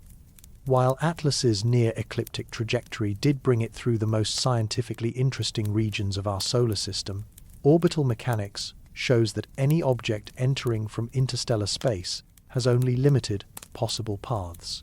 The apparent coincidence of optimal positioning might simply reflect the fact that we're most likely to detect and study objects that pass through regions where our telescopes can observe them effectively. The Mars encounter distance of 0.19 astronomical units, often cited as suspiciously convenient for observation, actually represents a fairly typical close approach for objects on hyperbolic trajectories. Random orbital mechanics produces such encounters regularly, and the fact that we have spacecraft at Mars to take advantage of the opportunity reflects human planning rather than alien intent. SETI researchers, while maintaining appropriate skepticism about the alien hypothesis, saw the speculation as an opportunity to conduct passive monitoring campaigns during key phases of Atlas's journey. Radio telescopes around the world scheduled opportunistic observations during the Mars flyby and solar approach, listening for any signals that might indicate artificial origin. The absence of detectable transmissions, while not ruling out technological construction, failed to provide supporting evidence for the hypothesis. The search for mini-probes or deployed objects, suggested in some media coverage, found no observational support. High-resolution imaging campaigns detected no separate objects traveling alongside ATLAS, no evidence of material being deliberately released, and no structured patterns in the coma or tail that might indicate technological components. Perhaps most significantly, the chemical signatures emerging from spectroscopic analysis matched expectations for natural materials formed under alien stellar conditions. The carbon dioxide-rich composition, while unusual for solar system comets, fit models for objects formed in the outer regions of protoplanetary disks around different types of stars. The isotope ratios, when measurable, showed values consistent with natural nucleosynthesis processes rather than the artificial isotope signatures that might result from technological construction. The speculation did serve to highlight important questions about how the scientific community should respond to genuinely anomalous observations. The unusual properties of both Oumuamua and ATLAS demonstrated that interstellar visitors could exhibit behaviors outside the range of local experience, making it crucial to distinguish between naturally exotic phenomena and potentially artificial signatures. Media literacy became a critical factor in public understanding of the speculation. The progression from tentative academic hypothesis to sensational headlines illustrated how scientific uncertainty can be amplified and distorted in public discourse. The original researchers' careful hedging and emphasis on pedagogical value was often lost in coverage that presented the alien hypothesis as a serious scientific claim rather than a thought experiment. Cultural factors also played a role in the speculation's reception. The previous debates about Oumuamua had primed public audiences to view interstellar visitors as potentially mysterious or artificial. Science fiction narratives about alien probes and first contact scenarios provided ready-made frameworks for interpreting unusual astronomical discoveries. The genuine scientific excitement about Atlas's unique properties could easily be reframed as evidence for more exotic explanations. The ethical implications of such speculation deserved consideration. If genuine evidence for artificial construction were ever detected, questions of disclosure, international coordination, and public communication would become critical. The ATLAS speculation provided a useful rehearsal for how the scientific community might handle truly anomalous discoveries in the future. But for the object racing through the asteroid belt in late 2025, the alien hypothesis remained unsupported by observational evidence. The unusual chemistry that made ATLAS scientifically fascinating was better explained by natural processes operating under foreign stellar conditions than by technological construction. The trajectory that brought it through our most observable regions reflected the mathematics of orbital mechanics rather than intelligent navigation. The speculation had served its purpose as a thought experiment, generating public interest and highlighting the remarkable nature of interstellar visitors. But as ATLAS continued its journey towards solar encounter, the evidence pointed overwhelmingly toward a natural origin. An ancient comet formed around another star, carrying samples of alien chemistry that were precious precisely because they were natural products of cosmic evolution. The real mystery wasn't whether ATLAS was artificial, but how natural processes in other stellar systems could produce objects so different from our local experience. That mystery was worth pursuing with the same intensity once directed towards speculation about alien construction, and the answers would prove just as fascinating as any science fiction scenario. As ATLAS approached its closest solar encounter, the question wasn't whether it was controlled or autonomous. It was whether this natural marvel would survive long enough to reveal all the secrets of its alien chemistry and ancient history. Part 11. If destroyed, a shattered visitor. The scenario unfolds gradually, almost imperceptibly at first. as thermal stresses and internal pressures build within Atlas's ancient nucleus. What begins as subtle brightness variations and asymmetric jets evolves into something more dramatic, the slow-motion disintegration of an interstellar visitor that has survived billions of years only to succumb to the intense environment of our inner solar system. The physics of cometary fragmentation is both violent and strangely beautiful. As solar heating penetrates deeper into the nucleus, volatile materials trapped within the ice rock matrix begin sublimating rapidly, creating internal pressure that seeks release through the path of least resistance. Cracks that formed during eons of thermal cycling in interstellar space become the focal points for explosive outgassing events that can literally blow the nucleus apart. The visual progression would be unmistakable to experienced comet observers. First, the central condensation, the bright core that represents reflected sunlight from the solid nucleus, begins to elongate and develop multiple bright spots. High-resolution imaging reveals that what was once a single object is becoming several, each following slightly different trajectories as they separate under the influence of rotational forces and asymmetric outgassing. Within days or weeks of initial fragmentation, the brightness behavior changes dramatically.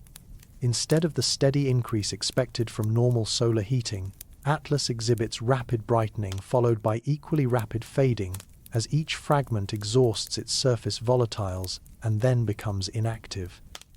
The overall coma expands and becomes more diffuse, losing the sharp central condensation that characterizes an intact nucleus.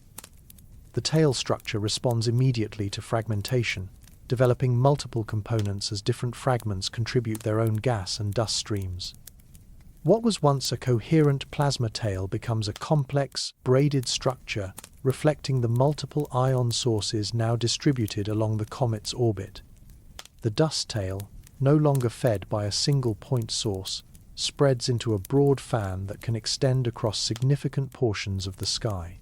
For Earth-based observers, a fragmenting Atlas would create both spectacular viewing opportunities and profound scientific disappointment. The increased surface area from multiple fragments often leads to enhanced brightness that can make comets visible to the naked eye, even at considerable distances.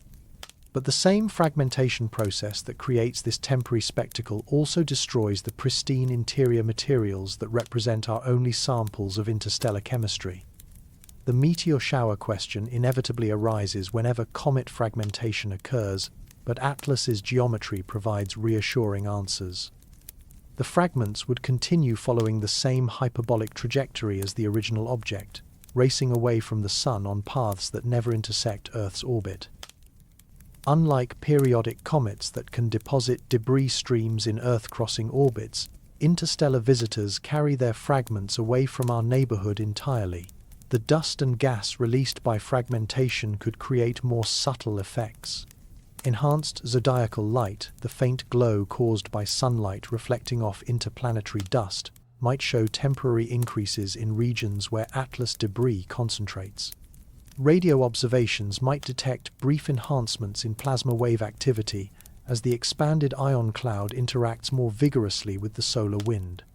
But these effects would be localized and temporary, posing no threat to Earth or its technological systems.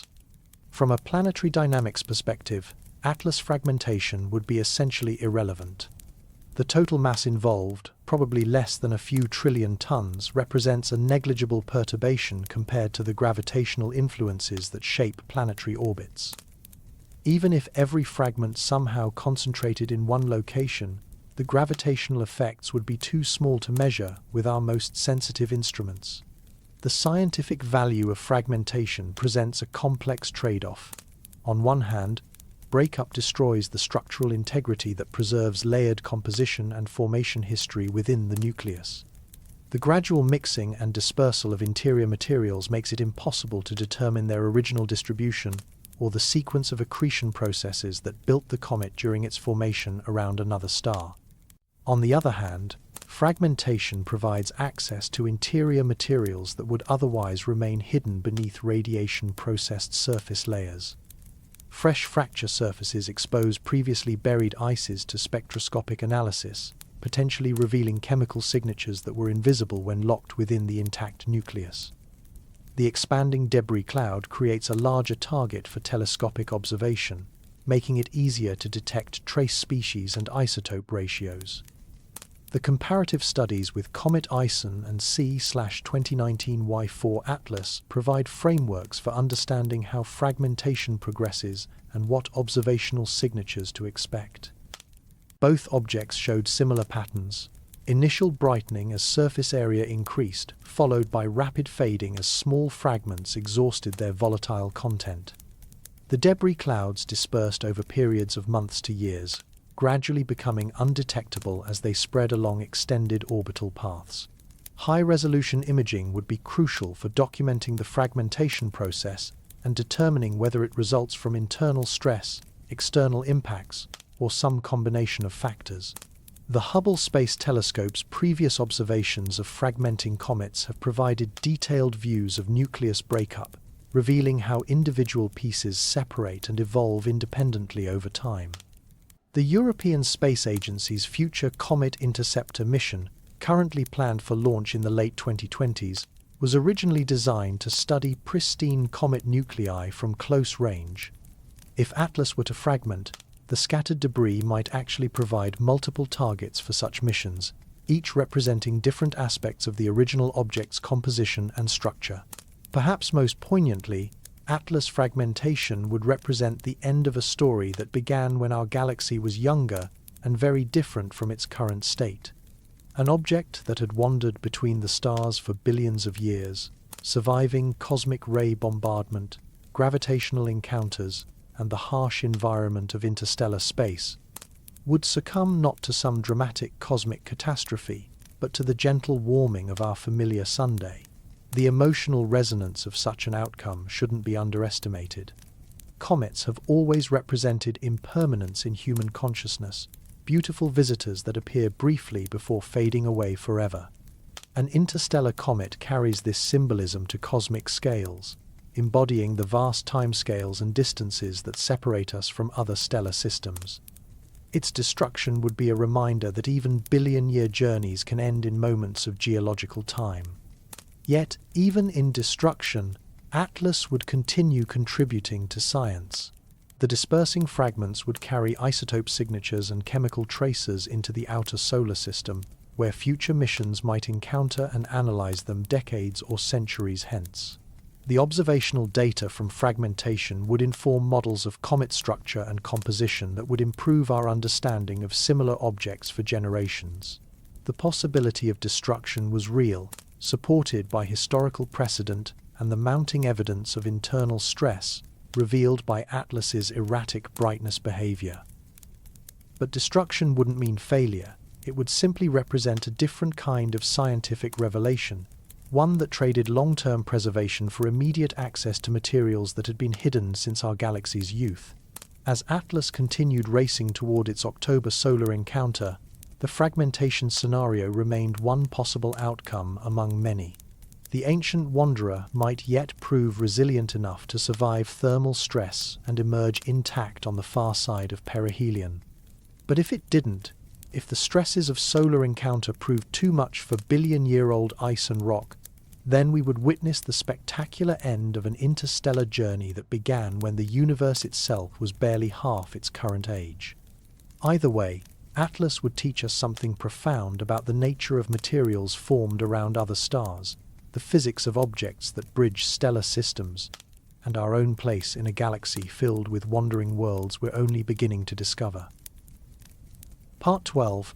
If redirected, a new orbit. The fantasy has captured imaginations since the first interstellar visitor was detected. Could a chance gravitational encounter redirect ATLAS away from its hyperbolic trajectory, trapping it permanently within our solar system? The scenario appeals to our deepest desires for cosmic companionship, the possibility that this ancient wanderer might abandon its billion-year journey to take up permanent residence among our familiar planets. The mathematics, however, tell a different story entirely. ATLAS carries a hyperbolic excess velocity of approximately 58 kilometers per second, representing kinetic energy far beyond what any solar system encounter could neutralize. To understand the scale involved, consider that even Jupiter, by far our most massive planet, can only alter an object's velocity by about 2 kilometers per second during a close flyby. Against ATLAS's enormous hyperbolic energy, such perturbations are negligible corrections rather than fundamental redirections. Gravitational capture requires what orbital mechanicians call a deep encounter, a close approach that allows a massive object to bend the incoming trajectory through large angles while simultaneously bleeding off excess energy through tidal interactions or other dissipative processes. For ATLAS, even the closest planetary approach occurs at Mars, where the flyby distance of 0.19 astronomical units represents a distant encounter by capture standards. The energy scales involved make permanent capture essentially impossible through gravitational means alone. ATLAS would need to lose more than 99% of its kinetic energy to transition from a hyperbolic orbit to an elliptical one bound to the Sunday. No combination of planetary encounters in our solar system could achieve such dramatic energy loss, particularly given the object's retrograde trajectory that minimizes rather than maximizes gravitational assists. But subtle redirections are indeed possible and potentially observable. Mars could alter ATLAS's trajectory by small amounts, changing the precise timing of solar approach or slightly modifying the departure angle. Venus, at 0.65 astronomical units in November, might provide additional minor perturbations. The cumulative effect of these encounters could shift ATLAS's ultimate exit trajectory by measurable amounts without fundamentally changing its hyperbolic nature. More intriguingly, non-gravitational forces could play a role in trajectory modification. The asymmetric outgassing that creates comet tails also generates small but persistent accelerations that can accumulate over time. If ATLAS develops strong, directionally biased jets during its solar approach, these forces could act like tiny rocket engines, nudging the trajectory in ways that complement gravitational perturbations. The Rosetta mission documented how outgassing forces can significantly alter comet orbits over multiple perihelion passages. For 67P/Churyumov-Gerasimenko, asymmetric jets change the orbital period by several minutes per orbit, small effects that accumulate into major changes over thousands of years. ATLAS, with its unusual carbon dioxide-rich chemistry, might experience outgassing patterns different from typical water-dominated comets. However, even dramatic non-gravitational accelerations couldn't overcome ATLAS's fundamental hyperbolic nature. The object carries too much energy for capture, regardless of how its trajectory might be modified by outgassing effects. Any redirection would simply change which direction it exits our solar system rather than preventing departure entirely. The concept of hiding in the belt presents another intriguing but ultimately impossible scenario. Some speculative scenarios have suggested that ATLAS might somehow become trapped among the asteroid belt objects, disguising itself as a local resident while secretly maintaining its interstellar origin. The orbital mechanics make this fantasy impossible. Hyperbolic trajectories don't permit closed orbits around the Sun, regardless of where they might pass through the solar system. Post-perihelion observations will be crucial for documenting any trajectory modifications that do occur. ATLAS is scheduled to reappear from solar conjunction in early December 2025, providing opportunities to measure any changes in its orbit resulting from solar encounter and planetary perturbations.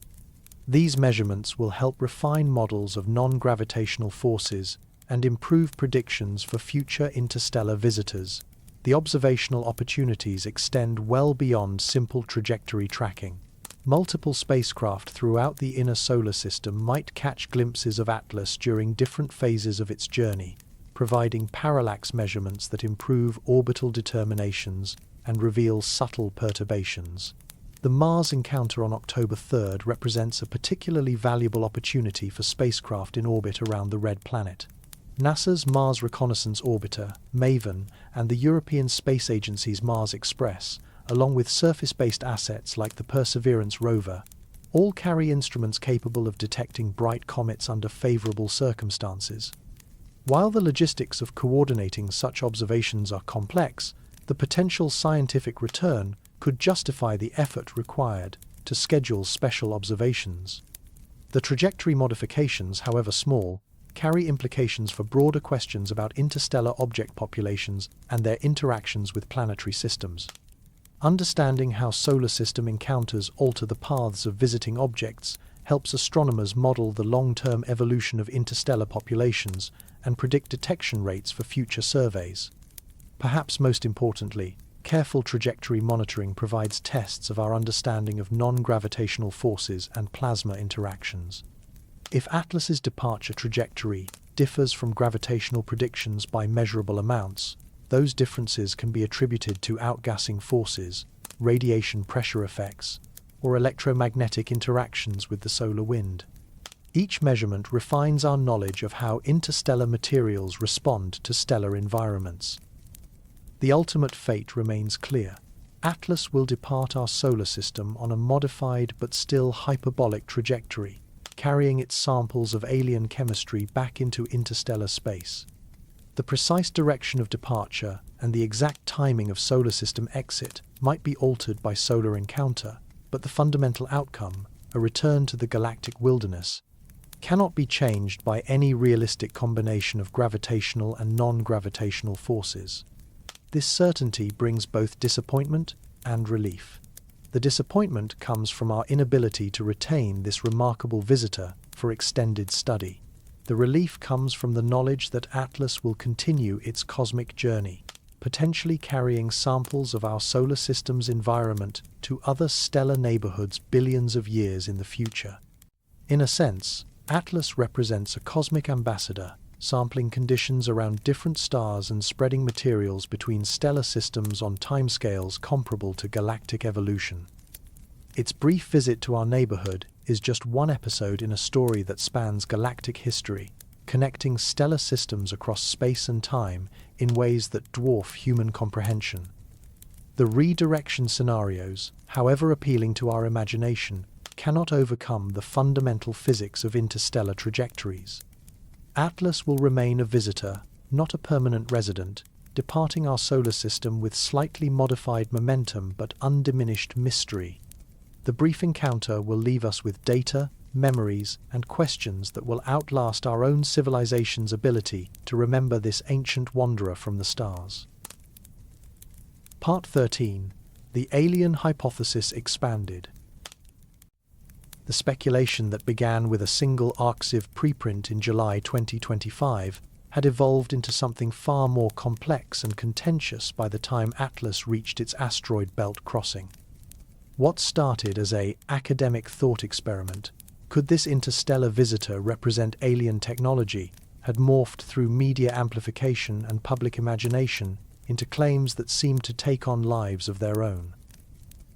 Abraham Loeb and his colleagues had carefully framed their original paper as pedagogical, using phrases like possibly hostile, not as definitive claims, but as extreme examples designed to illustrate how extraordinary evidence would be required to support extraordinary hypotheses. The scientific method demands that all possibilities be considered, even unlikely ones, provided they generate testable predictions that can distinguish between competing explanations. But the progression from scientific speculation to public narrative illustrated how extraordinary claims can outpace the evidence that supports them.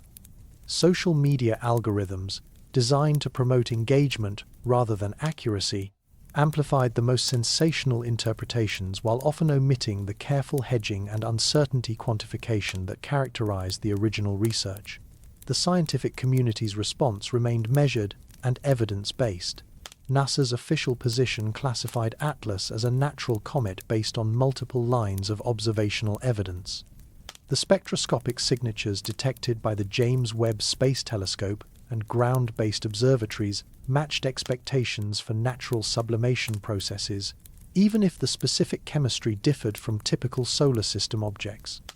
More critically, None of the smoking gun signatures that would indicate artificial construction had been detected, despite intensive monitoring by multiple facilities.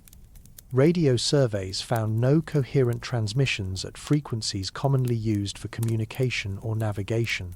Optical monitoring revealed no evidence of controlled acceleration beyond what could be explained by normal outgassing processes. High-resolution imaging showed no geometric structures or surface features incompatible with natural formation. The burden of proof for extraordinary claims requires extraordinary evidence, and such evidence simply hadn't materialized despite months of detailed observations.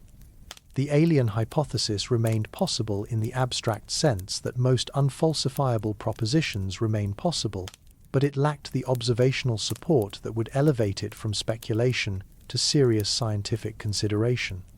SETI researchers, while maintaining appropriate scientific skepticism, had embraced the opportunity to conduct passive monitoring campaigns during key phases of ATLAS's journey.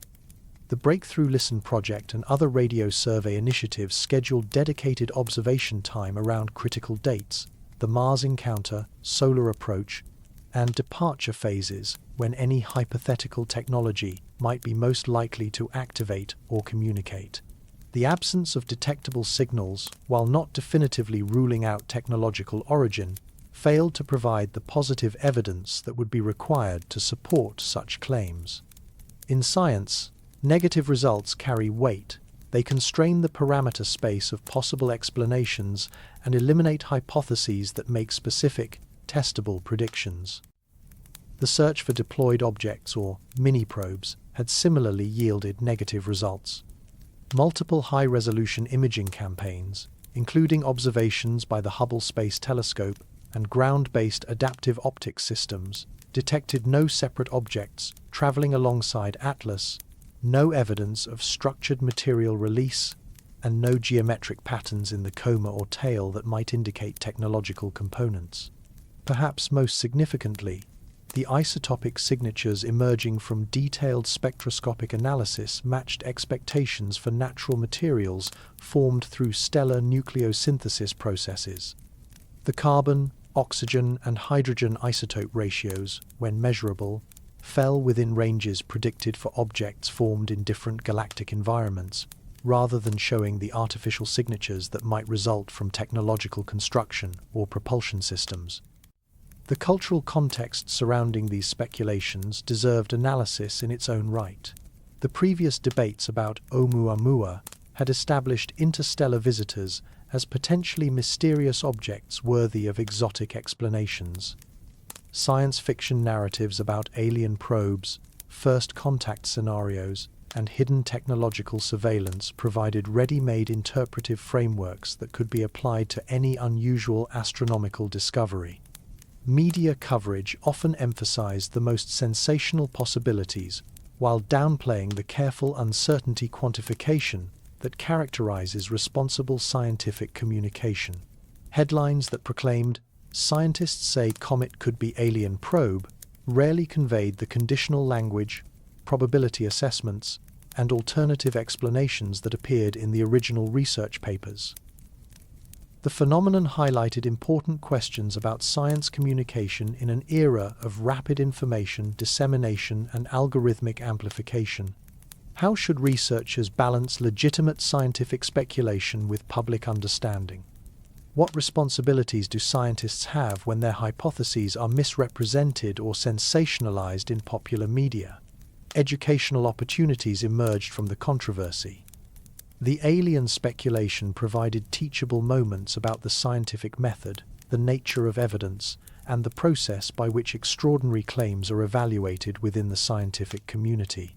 The progression from hypothesis to testing to conclusion offered clear examples of how science distinguishes between speculation and established knowledge. The ethical implications of such speculation also warranted consideration. If genuine evidence for artificial construction were ever detected, questions of disclosure, international coordination, and public communication would become critical. The ATLAS controversy provided a useful case study for how the scientific community might handle truly anomalous discoveries in future encounters.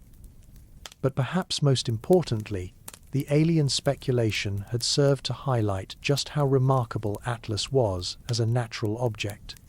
The unusual chemistry, the convenient trajectory, the timing of discovery, all the factors that made technological origins seem plausible were actually evidence for the incredible diversity of natural processes operating throughout our galaxy. The carbon dioxide-rich composition revealed formation conditions unlike anything in our local stellar neighborhood. The near-ecliptic trajectory demonstrated that interstellar space contains objects following every conceivable orbital geometry.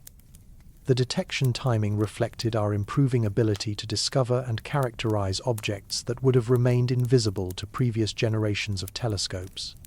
In a very real sense, ATLAS was far more interesting as a natural phenomenon than it would have been as alien technology.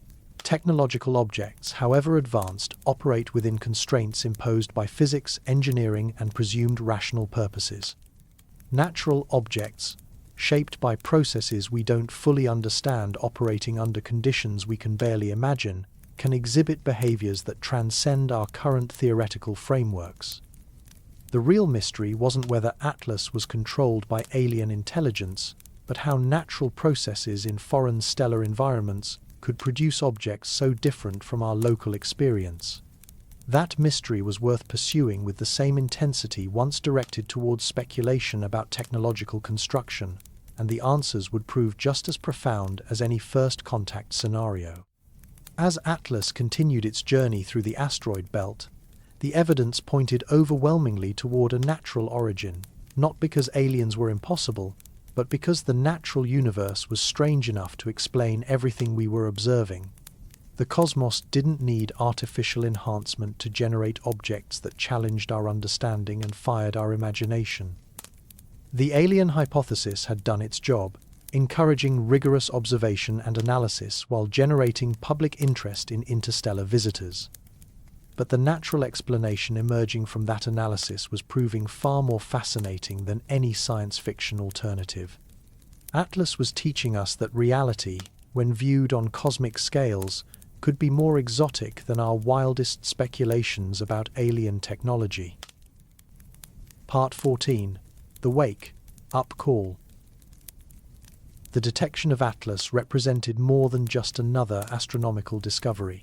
It was a preview of our future, a glimpse into an era when interstellar visitors might become routine rather than extraordinary. Our current sky surveys, impressive as they seem to contemporary observers, capture only a tiny fraction of the objects passing through our cosmic neighborhood at any given time. The catalogues maintained by NASA, ESA, and ground-based survey programs contain millions of known objects, from near-Earth asteroids to distant Kuiper Belt residents. But these databases, comprehensive as they appear, represent primarily objects that belong to our solar system, permanent residents bound by the Sun's gravity and following predictable orbits that can be calculated centuries into the future. Interstellar visitors present entirely different challenges. They appear without warning from random directions, follow hyperbolic trajectories that carry them quickly through our detection zones, and often remain visible for only weeks or months before fading beyond instrumental limits. The discovery of ATLAS, like its predecessors, Oumuamua and Borisov, depended as much on luck and timing as on systematic search strategies. This situation is about to change dramatically with the completion of the Vera-C. Rubin Observatory, formerly known as the Large Synoptic Survey Telescope. Beginning operations in the mid-2020s, this revolutionary facility will conduct a decade-long survey of the southern sky, imaging the entire visible universe every few nights with unprecedented depth and precision. Current estimates for interstellar object detection rates vary widely depending on assumptions about size distributions, approach geometries, and instrumental sensitivity limits. Conservative projections suggest the Rubin Observatory might detect 1 to 2 interstellar visitors per year, a tenfold increase over current discovery rates. More optimistic scenarios, based on theoretical models of galactic object populations, predict dozens of detections annually once the survey reaches full operational capability. The implications of such discovery rates extend far beyond simple object catalogues. Each interstellar visitor carries unique chemical signatures and formation histories from different stellar environments. Systematic studies of multiple objects would reveal patterns and correlations impossible to detect from individual cases like ATLAS. Statistical analysis of interstellar populations could constrain models of planetary formation, stellar evolution, and galactic chemical evolution. But increased discovery rates also create new challenges for rapid response observation and characterization. ATLAS benefited from months of advance warning and coordinated observational campaigns involving multiple facilities worldwide.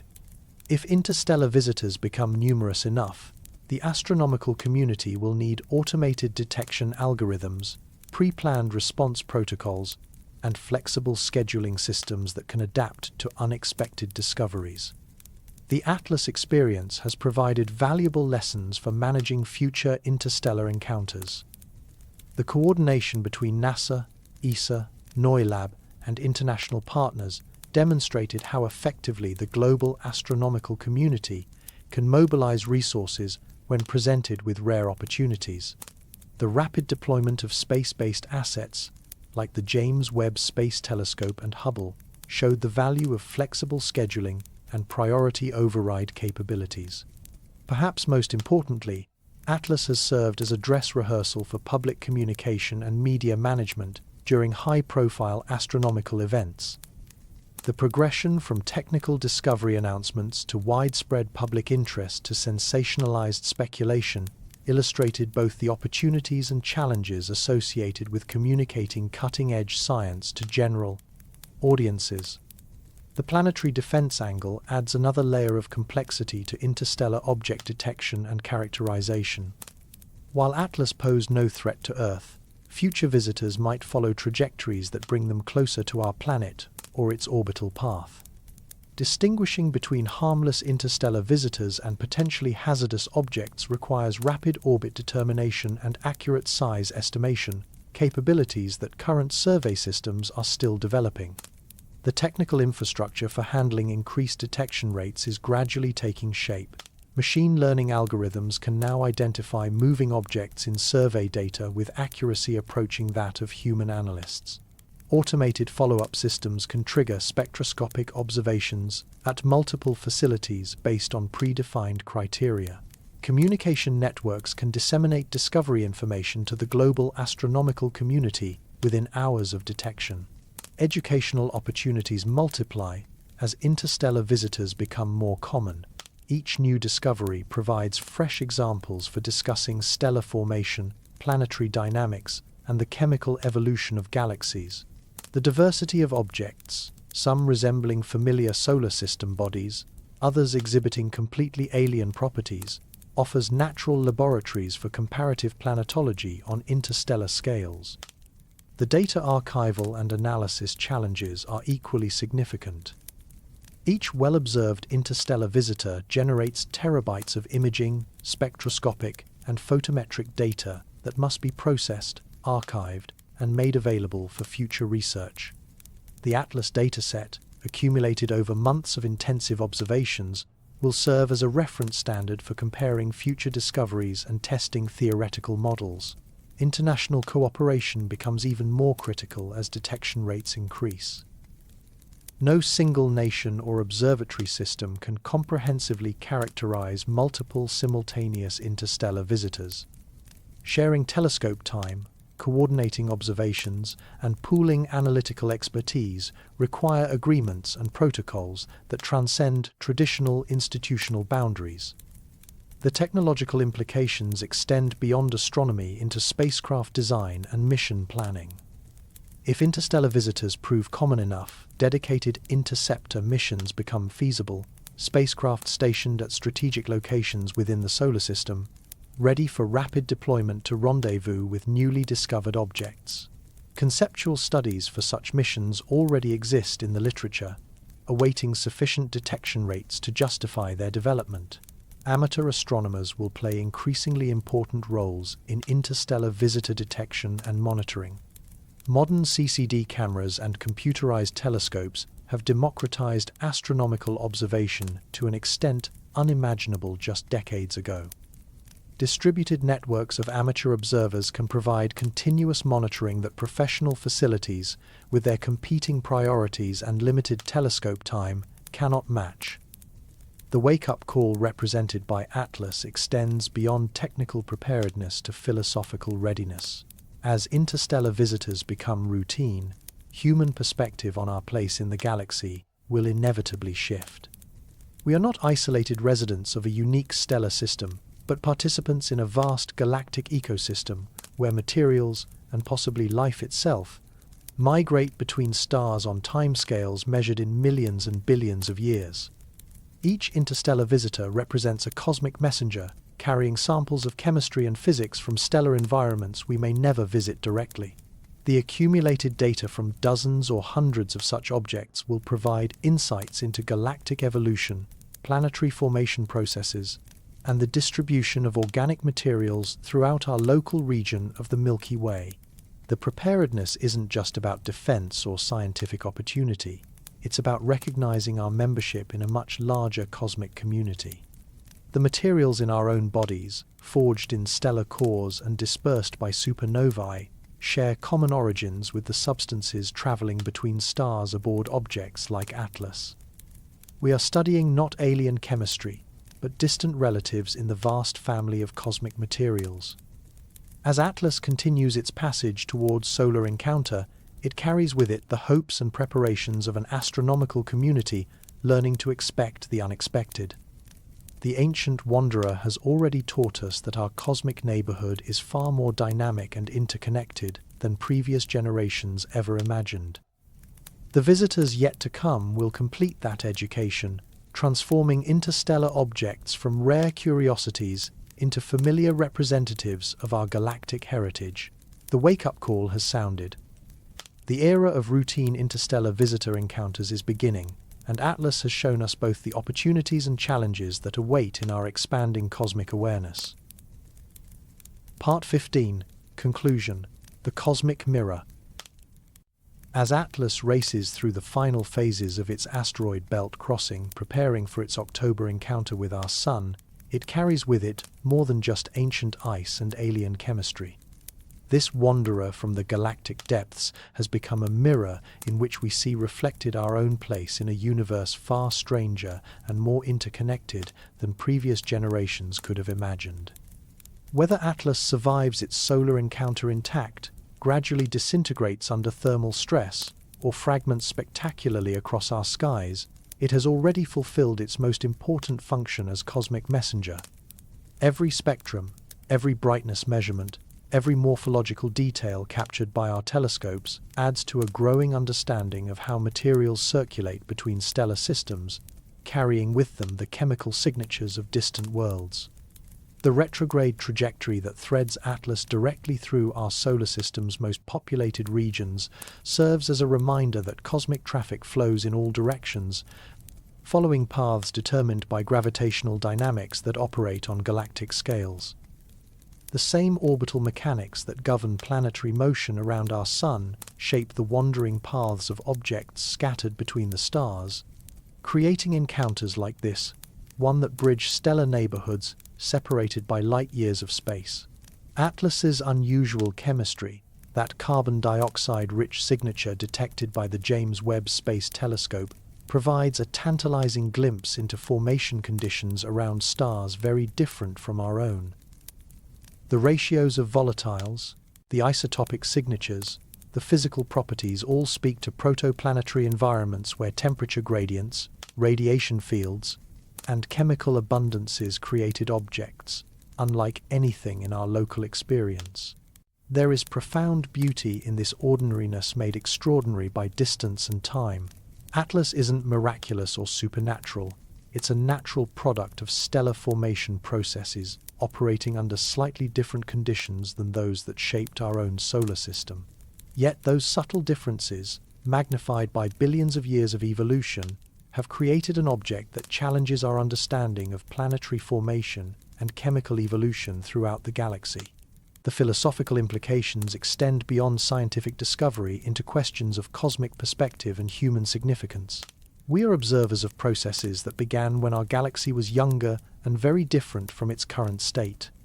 The materials now sublimating from Atlas's nucleus were incorporated into solid form when entire generations of stars were being born and dying in stellar nurseries we can barely detect with our most powerful telescopes. Each photon of reflected sunlight, each spectral line revealing molecular composition, connects us directly to conditions that existed billions of years before our own planet formed. We are literally looking backward in time, not through telescopic observation of distant light sources, but through direct analysis of materials that have preserved the chemical signatures of ancient galactic environments.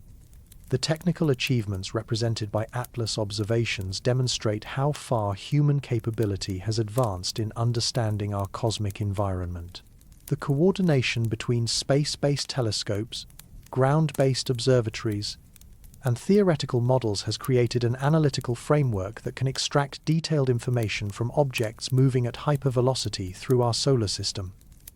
We have become cosmic archaeologists, reading formation histories from materials that predate our existence by billions of years. Yet the encounter also highlights the vast scales of ignorance that still surround us. ATLAS represents just one sample from the Milky Way's thick disk population, one data point in a distribution that contains billions of similar objects following their own wandering paths through interstellar space. The diversity of chemistry, composition, and formation history represented by the full population remains almost entirely unknown. The practical implications for future discoveries are equally profound. ATLAS has served as a preview of the era that awaits when the Vera C.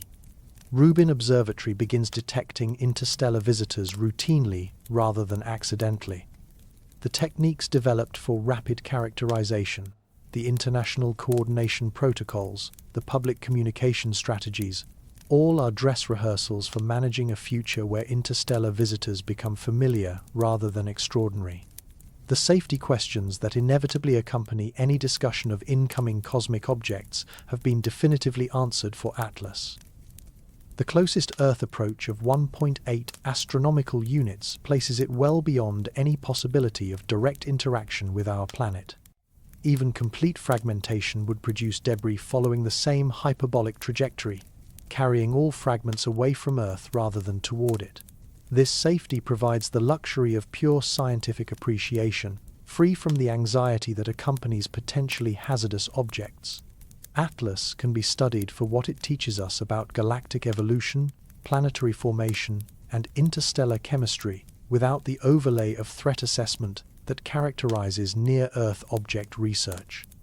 The cultural impact of ATLAS extends beyond scientific literature into broader human consciousness of our place in cosmic time and space.